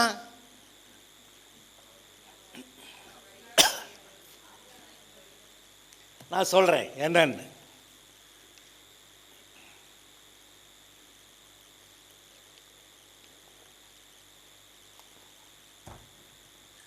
பிசாசு குறுக்க வர்றான். ஆதாம்லேருந்து இயேசு கிறிஸ்து மரித்து உயிர்த்தெழ வரைக்கும் இருந்த ரட்சிக்கப்பட்ட பரிசுத்தவான்கள் எல்லாரையும் இவங்க தான் மேசியாவை இயேசுவை ஏற்றுக்கிட்டாங்கல்ல, பஸ்காவை ஏற்றுக்கிட்டாங்கல்ல, பஸ்கா ஆடு ரட்சகர் அதை ஏற்றுக்கிட்டாங்கல்ல, அவங்க ரட்சிக்கப்பட்டாங்கல்ல. நான் இவங்களெல்லாரும் மரிக்கிற நாளில் பரலோகத்துக்கு கூட்டி போகிறேன் அப்படின்னு கர்த்தர் பிதாவாகிய தேவன் சொன்னால் பிசாசு வந்து குறுக்க வர்றான். சரி, எல்லாம் கரெக்டு தான். ஆனால் ஒருவேளை அந்த ஆதாம் என் பேச்சை கேட்டு என் கட்சியில் சேர்ந்தது போல் இப்போ இந்த ரெண்டாவது ஆதாம்னு நீங்கள் சொல்கிறீங்களே, பிந்தின ஆதாம், இவரே நான் சோதிக்கிறப்ப இவர் ஒருவேளை என் கட்சியில் சேர்ந்துட்டா அப்போ பரிகாரம் நடக்காது. அப்போனா இவங்களெல்லாம் பரலோகத்துக்கு போட்டு கூட்டி போகிறதுக்கு எந்த நியாயமும் இல்லை. அதனால் இவங்க கொண்டு போகக்கூடாது அப்படின்னு அவன் என்னத்தையா, என் பாஸ்டர் இதெல்லாம் பைபிளில் எழுதியிருக்கான்னு கேட்காதீங்க, எழுதலை.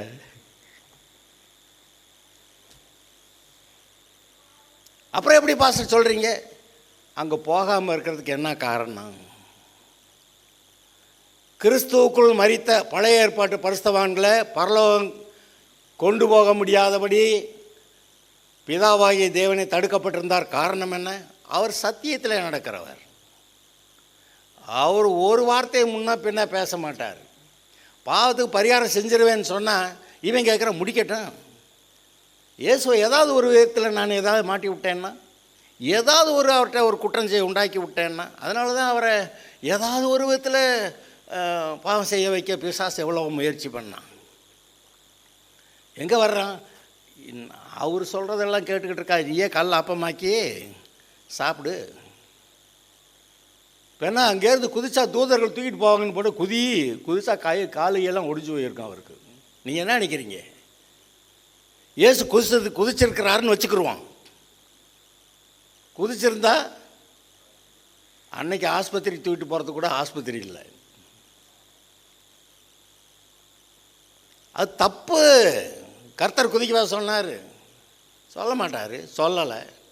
அதே போல் சாஷ்டாங்கமாக விழுந்து என்னை பணிந்து கொள்ளனா என்னது காரணம் இருக்குது, அதுவும் பைபிளில் எழுதப்படலை. நீர் இந்த அதிகாரத்தை என்கிட்ட வந்து பிடுங்க வந்திருக்கிறீர்.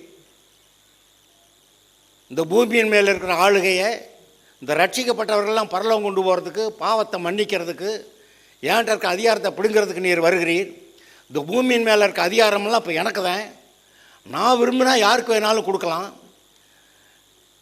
நீர் வந்து என்கிட்ட வந்து பிடுங்கன்னா எப்படி பிடுங்க முடியும்? சிலுவைக்கு போய் சிலுவை பாடுகள்லாம் பற்றி போய் ஞாபகப்படுத்தியிருப்பேன்.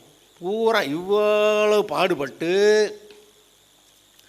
அந்த பரிகாரம் பண்ணி ஜீவனை விட்டு அடக்கம் பண்ணி 3ஆம் நாள் உயிர் தெழுந்தாவன். அதுக்கு பிறகுதான் நீர் உம்முடைய காரியங்களை முடிக்க முடியும், அந்த அதிகாரத்தை என்கிட்ட இருந்து பிடுங்க முடியும். அப்போ இவ்வளவு சிலுவை பாடுபடணும். ஆனால் நான் ஒரு நல்ல ஐடியா சொல்கிறேன். என்ன ஐடியா? நல்ல ஐடியா. என்ன ஐடியா?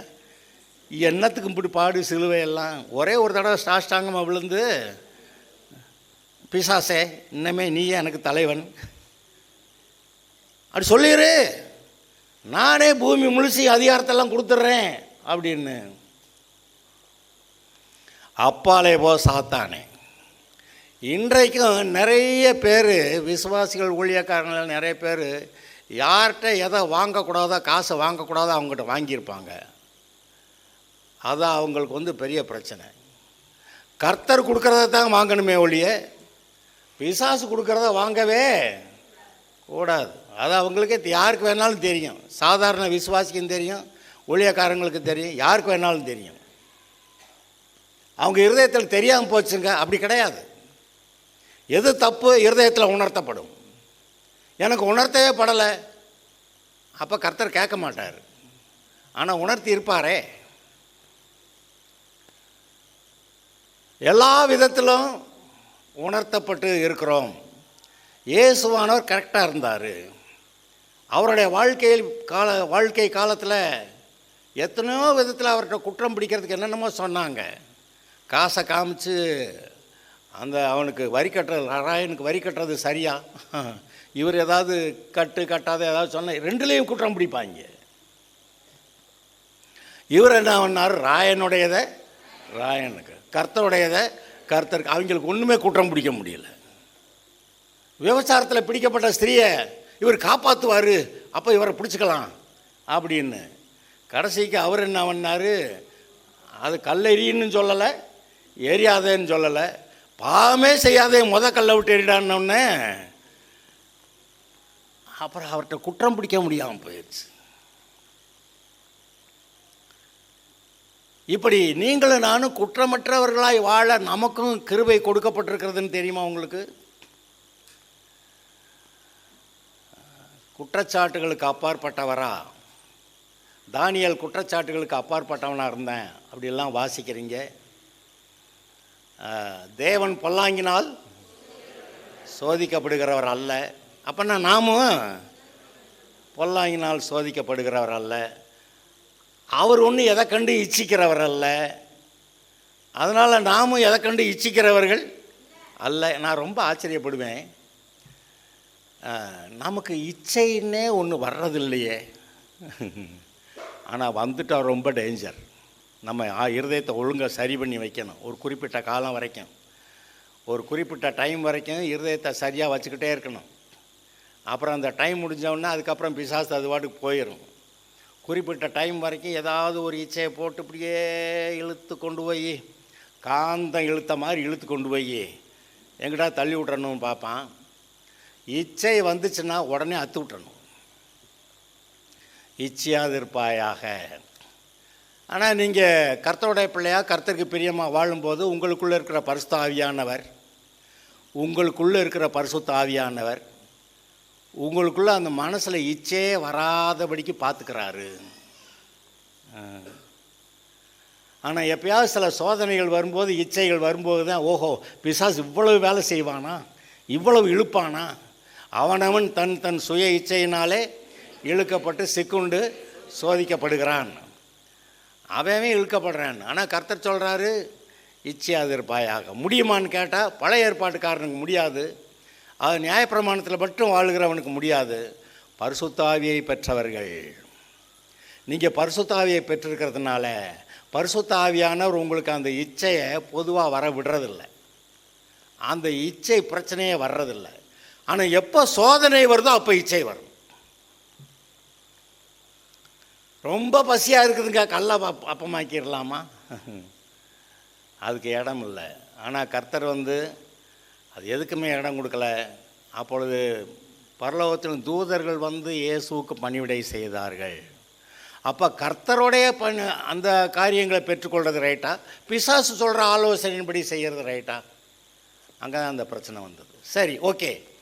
இப்போ ஸ்திரீகளிடத்தில் பிறந்தவர்களில் யோவான் ஸ்நானனை காட்டிலும் பெரியவன் ஒருவன் எழும்பினதில்லை. ஆனால் அந்த இயேசுவை ஏற்றுக்கிட்டு ரட்சிக்கப்பட்டு புதிய ஏற்பாட்டில் இருக்கக்கூடிய சாதா விசுவாசி யோவான் ஸ்நானகனை காட்டிலும் பெரியவன். அது எப்படி பெரியவன்கிறது அடுத்த வசனத்தில் வருது. அடுத்த வசனத்தில் என்ன போட்டிருக்கு?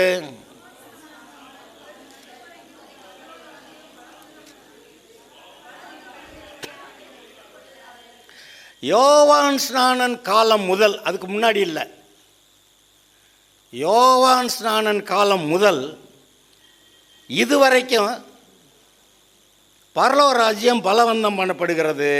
பலவந்தம் பண்ணுகிறவர்கள் அதை பிடித்து கொள்ளுகிறார்கள். யோவான் ஸ்நானன் தான் இருக்கிறதுலே பெரிய ஆளாக வந்தான் பழைய ஏற்பாடு தீர்க்கதரிசிகளில். இப்போ இவர் வந்துட்டார். வராமல் இருந்தால் கதை வேற. அப்போவுமே இயேசு சிலுவைக்கு போன பிற்பாடு தான், அங்கே பாவத்துக்கு பரிகாரம் செய்த பிறகு தான் இயேசுவானவர் இந்த சிறைப்பட்டவர்களை தனக்கு சிறையாக்கி கொண்டு பரலோகத்துக்கு கொண்டு போக முடிஞ்சுச்சு. இன்றைக்கு கிறிஸ்துவுக்குள் மரிக்கிறவர்களுடைய ஆத்மா உடனடியாக பரலோகம் போகிறது. வசனம்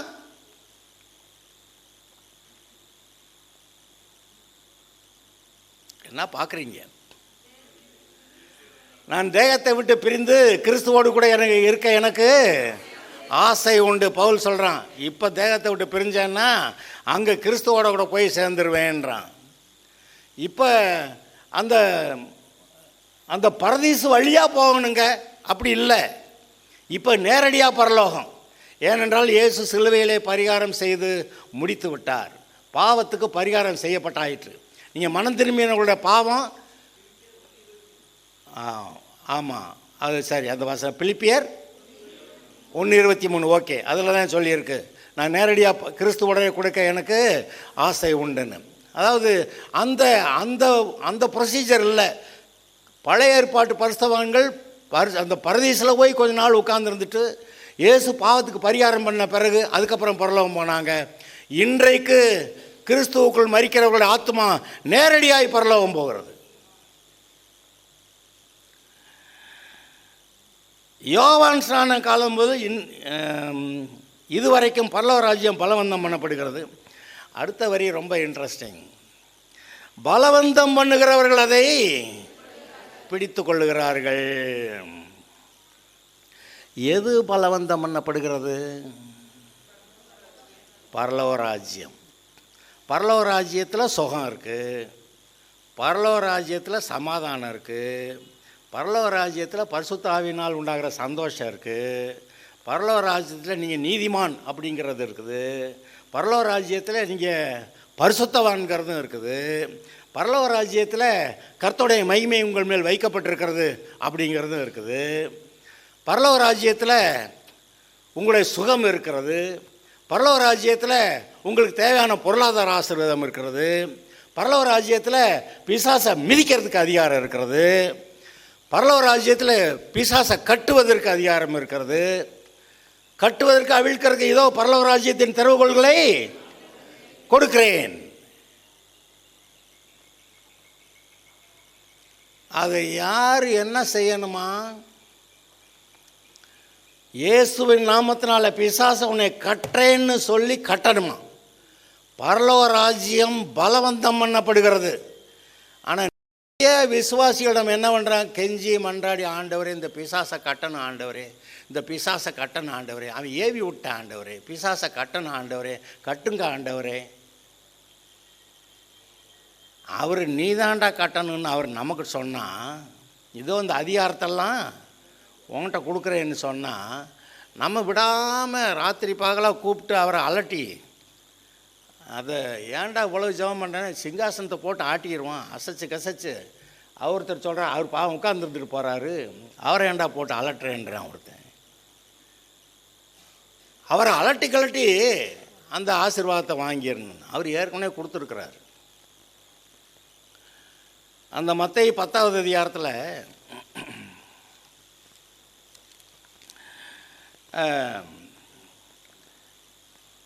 7வது வசனம்,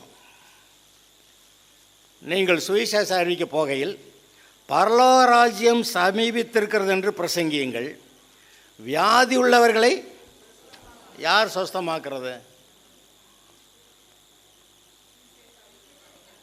குஷ்டரோகிகளை சுத்தம் பண்ணுங்கள், மரித்தோரை எழுப்புங்கள். நம்ம அங்கே உட்காந்து சுகமாக்கும் ஆண்டவரே, சுகமாக்கும் ஆண்டவரேன்னு போராடி ஜெபம் பண்ணுவோம் இல்லையே, இயேசு நாமத்தில் சுகமாகு அப்படின்னு நமக்கு வாய் வரவே மாட்டேங்குது. இது என்ன கொடுமை இது? அவர் நம்மளை நீ சொல்கிறா சோகமாகுன்னு சொல்கிறான்னா, இல்லை ஆண்டவரே நீ சுகமாக்க ஆண்டவரே. மரித்தோரை எழுப்புகள், பிசாசுகளை துரத்துங்கள், இலவசமாய் பெற்றீர்கள், எனக்கு கிடைக்கலே இல்லை ஆண்டவரே அதிகாரம் அப்படின்னு நம்ம ஆளுங்க சொல்லிக்கிட்டு இருக்கிறாங்க. அவர் சொன்னார் ஏற்கனவே கொடுத்துட்டேன்டா. இலவசமாய் பெற்றீர்கள், இலவசமாய் கொடுங்கள். இங்கே தான் சில ஆட்கள் வந்து அவர் பெரிய பரிசுத்தவான்க, அவர் வரம் பெற்றவருங்க, அவர் போய் அங்கே போனால் சுகமாக இருங்கன்னு அங்கே போய் சுகமாயிட்டு அவங்க ஏதாவது காணிக்க கேட்டாங்கன்னா போச்சு, அவங்க மாட்டிக்கிட்டாங்க, செத்தான் போய். இலவசமாய் பெற்றீர்கள், இலவசமாய் கொடுங்கள். அந்த நாகமான் சுகமானப்போ நான் இப்படி காணிக்க தர்றேன், அது ஒன்றும் வேண்டாம் நீ போ அப்படின்னா, பக்கத்தில் இருக்கிறவன் இவர் வாட்டுக்கு விவரம் இல்லாமல் அவனை அனுப்பி விட்றாரு. நான் போய் எதாவது கொஞ்சம் கேட்டு வாங்கிட்டு வந்துடுறேன் அப்படின்னு போய் வாங்கிட்டு வந்தால், வர்ற வழியிலே வந்தவொடனே கேட்குறேன் எங்கடா போயிட்டு வந்தேன்னா, இங்கே தான் இருக்கிறேன். ஆமாம் நீ போய் அவன் இப்போ ரதத்தை விட்டு இறங்கினானே அதெல்லாம் எனக்கு தெரிஞ்சிச்சேன்னா, அதோட என்ன பண்ணிட்டாரு, அவன்கிட்ட இருந்த குஷ்டரோகம் நீங்கி அது உங்ககிட்ட வர கிடவுது. காசு வாங்கின கொடுமைக்கு அந்த வியாதி இவனுக்கு வந்து இலவசமாய் பெற்றீர்கள், இலவசமாய் கொடுங்கள். அவங்களா காணிக்க ஏதாவது கொடுத்தாங்கன்னா வாங்கிக்கலாம், அது ஒன்றும் தப்பு இல்லை. ஆனால் கொடுங்கன்னு சொல்கிறப்ப அது எங்கேயோ சிக்கலாகிடுது. இல்லை இவ்வளவு கொடுங்கன்னாலும் அதுவும் சிக்கலாகிடுது. இலவசமாய் பெற்றீர்கள், இலவசமாய் கொடுங்கள். அது ஏன் அப்படி சொல்கிறாரு? நீ உனக்கு சூழ்நிலை வர்றப்ப கர்த்தர் யாரை சுகமாக்குறாரோ அவங்களோட கூட இருந்து இயேசு நாமத்தில் சுகமாக நீ சொல்லிட்டு போனேன்னா கர்த்தர் மகிமைப்படுகிறார். இயேசுவின் நாமத்தினாலே சுகமும் விடுதலை உண்டாயிற்று, அதை அவங்க பார்ப்பாங்க. இந்த இயேசு தான் பாவத்தை மன்னிக்கிறாரா, இந்த இயேசு தான் இந்த பிசாசோட பிடியிருந்து வியாதியோட பிடியிருந்து விடுதலை கொடுக்குறாரான்னு பார்த்து, இயேசு தான் மற்ற எல்லா வல்லமைகளை காட்டிலும் பெரியவரா அப்படின்னு பார்த்து நான் இயேசுவை ஏற்றுக்கொள்கிறேன்னு அவங்க ஏற்றுக்கொண்டு ரட்சிக்கப்பட வாய்ப்பு இருக்கிறது. அதனால் நம்முடைய வாழ்க்கையில் வாய்ப்பு கிடைக்கிறப்ப இயேசுவின் நாமத்தினால சுகமாகுன்னு சொல்லலாம். என்ன சொல்கிறாரு? போகையிலே பரலோக ராஜ்யம் சமீபித்திருக்கிறது என்று பிரசங்கியுங்கள். இந்த மனம் திரும்பினேன்னா நீ பரலோகத்தோடைய பிள்ளையா தேவனுடைய பிள்ளையா மாறிடுவ, இப்போவே மாறிடுவ. பரலோக ராஜ்யம் சமீபமாக இருக்கிறது, இப்போ மனம் திரும்பினா இப்போவே ரட்சிக்கப்பட்டுருவ, அதை சொல்லுங்கன்றாரு. அப்படி சுவிசேஷம் அறிவிக்க போகிற வேலையில் தான் ஏதாவது வியாதியஸ்கள் வந்தால் சோகமாக்குங்க அப்படியெல்லாம் சொல்லியிருக்கிறாரு. இலவசமாய் பெற்றீர்கள், இந்த அதிகாரத்தை வல்லமையை இலவசமாய் பெற்றீர்கள், இலவசமாய் கொடுங்கள்னு சொல்கிறாரு. யோவான் ஸ்நானன் காலம் முதல் இதுவரைக்கும் பரலோக ராஜ்யம் பலவந்தம் பண்ணப்படுகிறது. சுகம் உண்டாகட்டும் ஆண்டவரேன்னு கெஞ்சி அப்படி இல்லை. நீங்கள் ஜெபம் பண்ணி பரிசுத்த ஆவியில் நிறைஞ்சிருந்தீங்கன்னா கர்த்தருடைய வல்லமை உங்ககிட்ட இருக்குது. பரிசுத்த ஆவி உங்களிடத்துல வரும்போது எடுத்து வாசிங்க அப்போஸ்தலர் 1:8.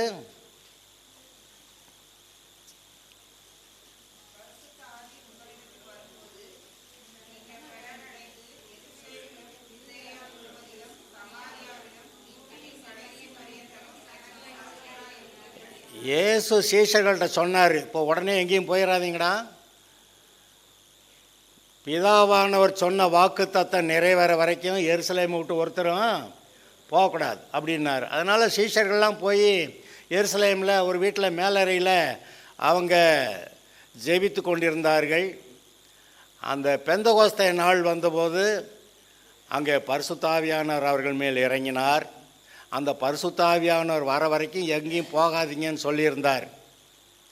பரிசுத்த ஆவியானவர் இறங்கினப்ப தேவ வல்லமையும் இறங்கியது. அங்கே தான் இப்போ தான் 1:8 வாசிக்கிறீங்க.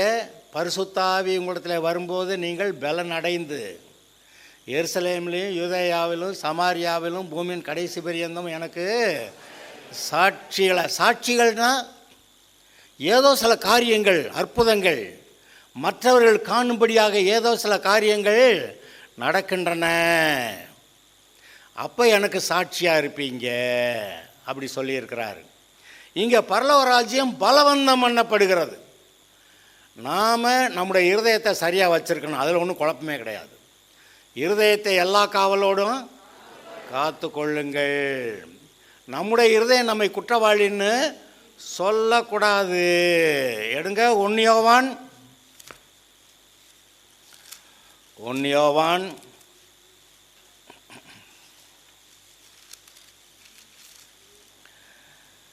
3வது அதிகாரம் 20வது வசனம். 1 யோவான் 3:20. நம்முடைய இருதயமே நம்மை குற்றவாளிகளாக தீர்க்குமானால் தேவன் நம்முடைய இருதயத்திலும் பெரியவராயிருந்து, எல்லாத்துமே அவருக்கு தெரியுமே. பிரியமானவர்களே, நம்முடைய இருதயம் நம்மை குற்றவாளிகள் என்று தீர்க்காதிருந்தால் நாம் தேவனிடத்தில் தைரியம் கொண்டிருந்து அவருடைய கற்பனைகளை நாம் கை கொண்டு அவருக்கு முன்பாக பிரியமானவைகளை செய்கிறபடியால் வேண்டிக் கொள்கிறது எதுவோ அதை அவராலே பெற்றுக்கொள்ளுகிறோம். நம்ம இருதயம் நம்மளை குறை சொல்லக்கூடாது, அவ்வளவுதான். நீதிபதிகள் 3:20 என்ன 23 என்ன இருந்துச்சு? உங்கள் இருதயத்தை எல்லா காவலோடும் காத்து கொள்ளுங்கள். ஏன்னா அதுக்குள்ளே இருந்து தான் ஜீவ ஊற்று ஆசீர்வாதம் அங்கிருந்தா வருது, உங்கள் இருதயத்தில் இருந்து தான். ஏன்னா ஆவியானவர் உங்கள் இருதயத்துக்குள்ளே தான் இருக்கிறாரு. அவர் உள்ளுக்க அந்த இருதயத்துக்குள்ளே தான் ஆசீர்வாதத்தை ஊற்றுவார், அந்த வசனத்தை சொல்லுவார், இதை செய்யுன்னுவார், இதை சொல்லும்பார். அதனால் இருதயத்தை எல்லா காவலோடு காத்துக்கொள். இங்கே இந்த வசனம் என்ன சொல்லுது? நம்முடைய இருதயம் நம்மை குற்றவாளிகளாக தீர்க்குமானால், அல்லது நம்முடைய இருதயம் நம்மை குற்றவாளியாக தீர்க்காது இருக்குமானால், அதை பற்றி எழுதியிருக்குது. அதில் இன்னொரு வசனத்தை நான் சொல்கிறேன். 2:15. உலகத்தில் உள்ளவைகளிலும் அன்பு கோராதிருங்கள். ஒருவன் உலகத்தில் அன்பு கோர்ந்தால் அவனிடத்தில் பிதாவின் அன்பு இல்லை. ஏனெனில் மாம்சத்தின் நிச்சயம், கண்களின் நிச்சயம், ஜீவனத்தின் பெருமையுமாகிய உலகத்தில் உண்டானவைகள் எல்லாம் பிதாவினால் உண்டானவைகள் அல்ல, அவைகள் உலகத்தினால் உண்டானவைகள். உலகமும் அதன் இச்சையும் ஒழிந்து போகும், தேவனுடைய சித்தத்தின்படி செய்கிறவனோ என்றென்றைக்கும் நிலைத்திருப்பான். அந்த பாவத்தெல்லாம் ஒரு குறிப்பிட்ட 3 பாயிண்டில் அடக்கிடுறாரு. உலகம் அப்படின்னு சொல்கிறத 3 பாயிண்டில் அடக்கிடுறாரு. என்னது? மாம்சத்தின் இச்சை, கண்களின் இச்சை, ஜீவனத்தின் பெருமை. இதை தான் நான் சொன்னேன். நம்ம பரிசுத்த ஆவியை பெற்றிருக்கிறவர்கள் நமக்கு பொதுவாக இச்சை வர்றதில்லை. நமக்கு எந்த இச்சையும் வரலை. இச்சையாக இருப்பாயாக அந்த அந்த அந்த இதுக்கு பிரமாணத்துக்கு அவசியமே இல்லை. ஆனால் இச்சை வந்துருச்சு, பிசாசு வந்துட்டான்னு அர்த்தம். ஏதோ ஒன்று ஆசை காட்டுறான்னு அர்த்தம். எங்கேயோ காந்த மாதிரி இழுக்க பார்க்குறான்னு அர்த்தம். வேடிக்கை காட்டுறான்னு அர்த்தம். அங்கே பார்த்துக்கிட்டே பாரு பாரு பாரு பாரு பாரு. என்னது அந்த அந்த காலங்களில் பாயாஸ்கோப்பு படத்தை பாரு, இப்போ சினிமா பாரு, இப்போ செல்லு பாரு. அப்படி பார்க்க சொல்லி ஏவாளை கூப்பிட்டு தான் அந்த பழத்தை பார்த்தியா, அப்போ எவ்வளோ அழகாக இருக்குது பார்த்தியா, அது புசிக்க இன்பமாக இருக்கும் பார்த்தியா, அது புத்தியை தெளிவிக்கும் பார்த்தியா. அவளுக்கு என்னமோ ஆயிடுச்சு. உடனே அவன் அது மேலே அப்படியே இழுக்கப்பட்டு அவனை அப்படியும் கொடுத்தேன். அவன் திருணுன்னு சொல்லி கொடுத்தானா, இல்லை வாய்க்குள்ளே ஊட்டி விட்டானா? ஒன்றும் செய்யலை. வேடிக்கை பாருன்னா வேடிக்கை பார்த்துட்டு பேசாங்கன்னு திரும்பி போயிருந்தால் பிரச்சனையே இல்லை. நமக்கும் கூட பிசாசு வந்து அநேக இடங்களில் வேடிக்கை காட்டுறான். இந்த இதை பார்த்தியா, இந்த இதை பார்த்தியா. கண்களின் இச்சை, மாம்சத்தின் இச்சை, ஜீவனத்தின் பெருமை. இந்த 3 பாயிண்ட்டுக்குள்ளே பாவம், ஒட்டுமொத்த பாவம் இதற்குள்ளே அடங்குகிறது. இதை வேண்டான்ட்டா நீங்கள் விடுதலை ஆகிடுறீங்க. அவனவன் தன் தன் சுய இச்சையினால் இழுக்கப்பட்டு சிக்குண்டு சோதிக்கப்படுகிறான். இதில் நம்ம இருதயம் சரியாயிடுச்சுன்னா இங்கே இந்த பரலோக ராஜ்யம் பலவந்தம் பண்ணப்படுகிறதே, அதிலும் நாம் செயல்படலாம். இயேசுவின் நாமத்தினாலே சுகம் உண்டாகு. இயேசுவின் நாமத்தினாலே நீங்கள் சொல்லலாம், சுகத்தை பெற்றுக்கொள்ளுகிறேன். ஏன்னா சம்பாதிச்சு வச்சுட்டார். விசுவாசிக்கிறேன், பெற்றுக்கொள்ளுகிறேன். பலவந்தம் பண்ணப்படுகிறது. பலவந்தம் பண்ணுகிறவர்கள் அதை பிடித்து கொள்ளுகிறார்கள். பரலோக ராஜ்யம், தேவனுடைய ராஜ்யத்தில் இருக்கிற ஆசீர்வாதங்கள், அதை நீங்கள் பலவந்தமாக எடுத்துக்கொள்ளலாம். இங்கே போய் கெஞ்சி மன்றாடியே பேச்சு இல்லை. அவர் என்ன பண்ணுறாரு? ஜபம் பண்ணு, விசுவாசத்தோட ஜபம் பண்ணு. நீ விசுவாசத்தோடு கேட்டேன்னா கிடச்சிரும். அப்படி தானே சொல்கிறாரு. எத்தனை தடவை விசுவாசத்தோடு கேட்கணும்? முதல் தடவை விசுவாசத்தோடு கேட்டுட்டா கிடச்சிரும். ஆனால் 100 தடவை விசுவாசம் இல்லாமல் கேட்டு 100 தடவையும் பதில் இல்லை. ஆனால் முதல் தடவையை முதல்ல தீர்மானம் கொடுப்பாரான்னு தெரிஞ்சுட்டு கொடுப்பாருன்னு ஒரு பாடு கொடுப்பார்ல தெரிஞ்சு கொடு ஆண்டவரே. கேட்டால் தீர்ந்துச்சு. எவனாயில் இந்த மலையை பார்த்து பெயர்ந்து சமுத்திரத்தில் தள்ளுண்டு போ என்று சொல்லி, மலையை போ, மலை போல இருக்க பிசாசை போ, மலை போல இருக்க வியாதியை போ, மலை போல இருக்க தரித்திரமே போ, என்னுடைய வாழ்க்கையில் வெளிச்சம் உண்டாக கிடவது. நீங்கள் சொல்ல அது ஆகும். அவரெல்லாம் செஞ்சு காமிச்சார். நீ செய்கின்றார். நாம் அதை செய்யும்போது அது உண்டாகிறது. இதுக்கு கூட கொஞ்சம் ப்ராக்டிஸ் வேணும். ஒருவேளை நீங்கள் முதல் தடவை 2வது தடவை சில சமயத்தில் நீங்கள் ஆரம்பிக்கிறப்போ ஒன்றும் நடக்காது போல் இருக்கலாம். நீங்கள் தொடர்ந்து வேலையை பார்த்துக்கிட்டே போங்க.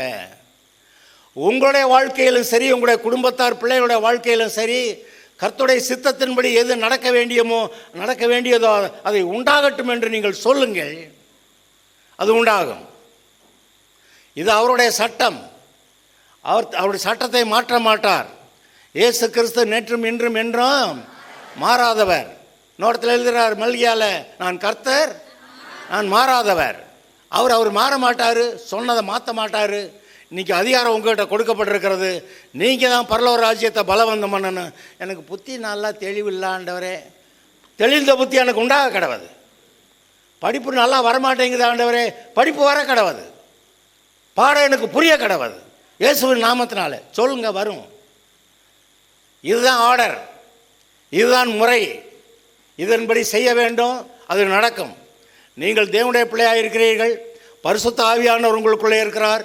என்ன செய்ய வேண்டும் என்று உங்களுக்குள்ளே வெளிப்பாடு இருக்கிறது. இதை செய் என்று சொல்லுகிறார்.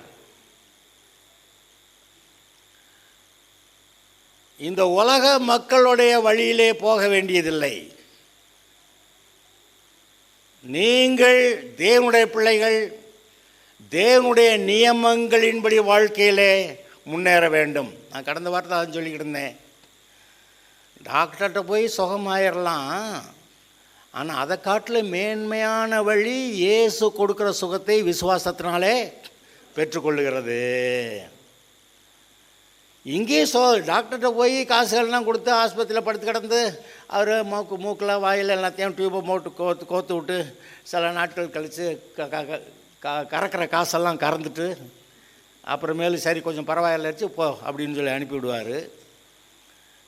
அப்படி சுகமாகி வந்தால் அப்புறம் வேறு வியாதி வருதில்ல, அதுக்கு வேறு வியாதி வர்றதில்லையா?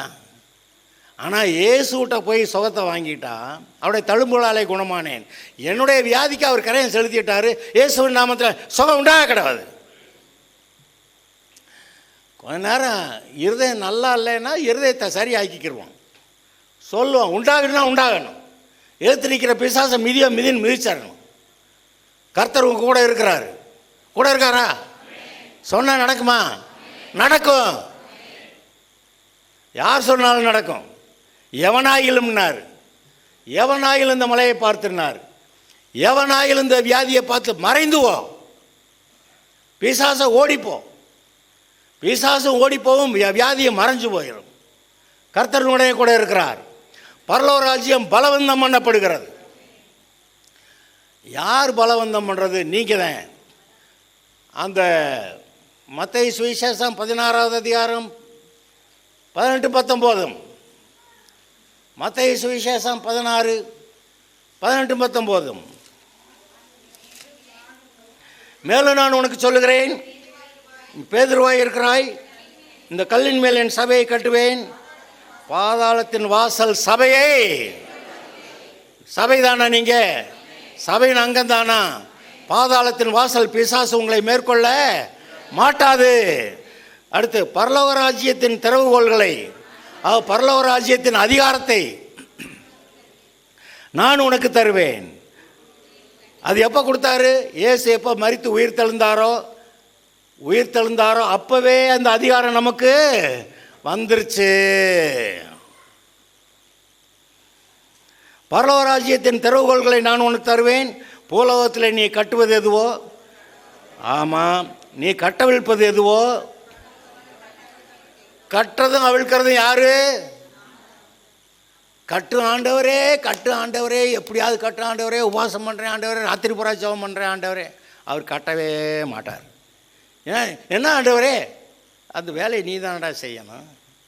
மனசார சொல்லு, அது கட்டப்படுதா இல்லையான்னு பாரு. உன் மனசார சொல்லுது, இது அவிழ்க்கிறியா இல்லையான்னு பாரு. கட்டப்பட்டவர்களை அவிழ்த்து விடலாம். பிசாசை எவனையா கட்டி வச்சிருந்தா அந்த கட்டுகளை நீங்க அவுத்து விடலாம், அந்த மனுஷனை விடுதலை ஆக்கலாம். இந்த அதிகாரம் நமக்கு இருக்கிறது. வசனம் என்ன வாசிங்க? யோவான் ஸ்நானன் காலம் முதல் பரலோக ராஜ்யம் பலவந்தம் பண்ணப்படுகிறது. பலவந்தம் பண்ணுகிறவர்கள் அதை நீங்க பலவந்தம் பண்ணலாமா? கர்த்தருக்குள்ள இருதயத்தை சபையா வைப்பீங்களா? உலகத்தில் உள்ளவைகளை அன்பு கூறாதிருப்பீங்களா? சொல்லுங்க பார்க்கலாம். கர்த்தருக்குள் என்னுடைய இருதயத்தை எல்லா காவலோடும் காத்து கொள்ளுகிறேன். கர்த்தர் எனக்கு கொடுத்திருக்கிற அதிகாரங்களை எடுத்துக்கொள்ளுகிறேன். இயேசுவின் நாமத்தினாலே வசனங்களை கொண்டு பரலோக ராஜ்யத்தில் பலவந்தம் பண்ணுகிறேன். சுகத்தை பலவந்தம் பண்ணுகிறேன். விடுதலையை பலவந்தம் பண்ணுகிறேன். கர்த்தருடைய ஆசீர்வாதத்தை பலவந்தம் பண்ணி எடுத்துக்கொள்ளுகிறேன்.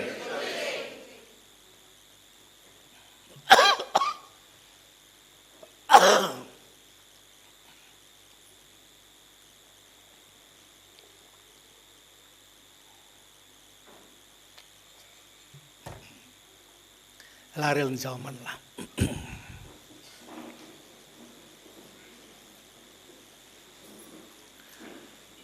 இம்மானுவேலராகிய கர்த்தர் உங்களோடு கூட இருக்கிறார். பரிசுத்த ஆவியானவர் உங்களுக்குள்ளே தங்கி இருக்கிறார். நீங்கள் பரிசுத்த ஆவியிலே நிரம்பி கொள்ளலாம். நீங்கள் சொல்லலாம், பரிசுத்த ஆவியிலே நிரம்புறேன் ஆண்டவரே, நான் பரிசுத்த ஆவியிலே நிரம்பட்டும், நான் பரிசுத்த ஆவியிலே நிரம்பிக் கொள்ளுகிறேன். ஆவியினாலே பலன் அடையட்டும், ஆவியிலே பலன் அடைகிறேன். உம்முடைய வசனம் சொல்லுகிறது அதிகாரத்தை கொடுத்திருக்கிறீர் என்று. உம்முடைய வசனம் சொல்லுகிறது அபிஷேகம் வந்திருக்கிறது என்று. அபிஷேகத்தை பெற்றுக்கொள்ளுகிறேன், பலனை பெற்றுக்கொள்ளுகிறேன், அதிகாரத்தை பெற்றுக்கொள்ளுகிறேன், அதை செயல்படுத்துகிறேன்.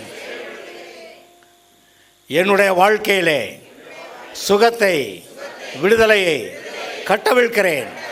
என்னுடைய வீட்டாருடைய ஒவ்வொருடைய வாழ்க்கையிலும் சுகத்தையும் விடுதலையையும் கட்டவிழ்க்கிறேன். கர்த்தருடைய ஆசீர்வாதத்தை என்னுடைய குடும்பத்திலே வரப்பண்ணுகிறேன். உண்டாகு என்று சொல்லுகிறேன். எங்கள் வீட்டார் எல்லாருக்கும் தெளிந்த புத்தி உண்டாக கடவுது என்று சொல்லுகிறேன். நாங்கள் கர்த்தருக்கு கீழ்ப்படிந்திருக்கிறோம். கர்த்தருடைய கிருபை எங்கள் மேல் இருக்கிறது. தேவ சமாதானம் எங்களுடைய இருதயங்களை ஆண்டு கொள்ளுகிறது. கர்த்தரால் எங்களுக்கு ஜெயம் உண்டாகிறது. அதனாலே கர்த்தாவே நீர் மகிமைப்படுவீராக. உமக்கே ஸ்தோத்திரம், இயேசுவின் நாமத்தில் பிதாவே. கர்த்தாவே, நாங்கள் உம்மை ஸ்தோத்தரிக்கிறோம். இந்த நாளுக்காக உமக்கு நன்றி. நீர் எங்களோடு கூட இருக்கிறீர். இந்த ஆராதனை நேரம் முழுவதும் கூட இருந்தீர். நாங்கள் கர்த்தரை துதிக்க, பாட, அபிஷேகத்தினால் எங்களுக்கு கிருபை கொடுத்து மனதார நாங்கள் உம்மை துதிக்க கிருபை கொடுத்தீர். உமக்கு நன்றி கர்த்தாவே. இப்பொழுதும் நீர் கொடுத்த அந்த அதிகாரத்தை நாங்கள் நினைத்து பார்த்து பரலோக ராஜ்யத்தில் பலவந்தம் பண்ணி சுகத்தை, விடுதலை, ஆசீர்வாதத்தை சுதந்திரிக்க எங்களுக்கு கிருபை கொடுத்தீரே, அதை நாங்கள் சுதந்திரிக்கட்டும், செயல்படுத்தட்டும், எங்களுக்கு உதவி செய்யும். உமக்கே மகிமை உண்டாக கடவுள். இயேசுவின் நாமத்தில் பிதாவே. என் ஆத்மாவே கர்த்தரை ஸ்தோத்திரி, என் முழு உள்ளமே பரிசுத்த நாமத்தை ஸ்தோத்திரி. என் ஆத்மாவே கர்த்தரை ஸ்தோத்திரி. கர்த்தராகிய இயேசு கிறிஸ்துவுடைய கிருபையும் நம் அனைவரோடும் கூட என்றென்றும் இருப்பதாக. அல்லேலூயா. செவ்வாய்க்கிழமை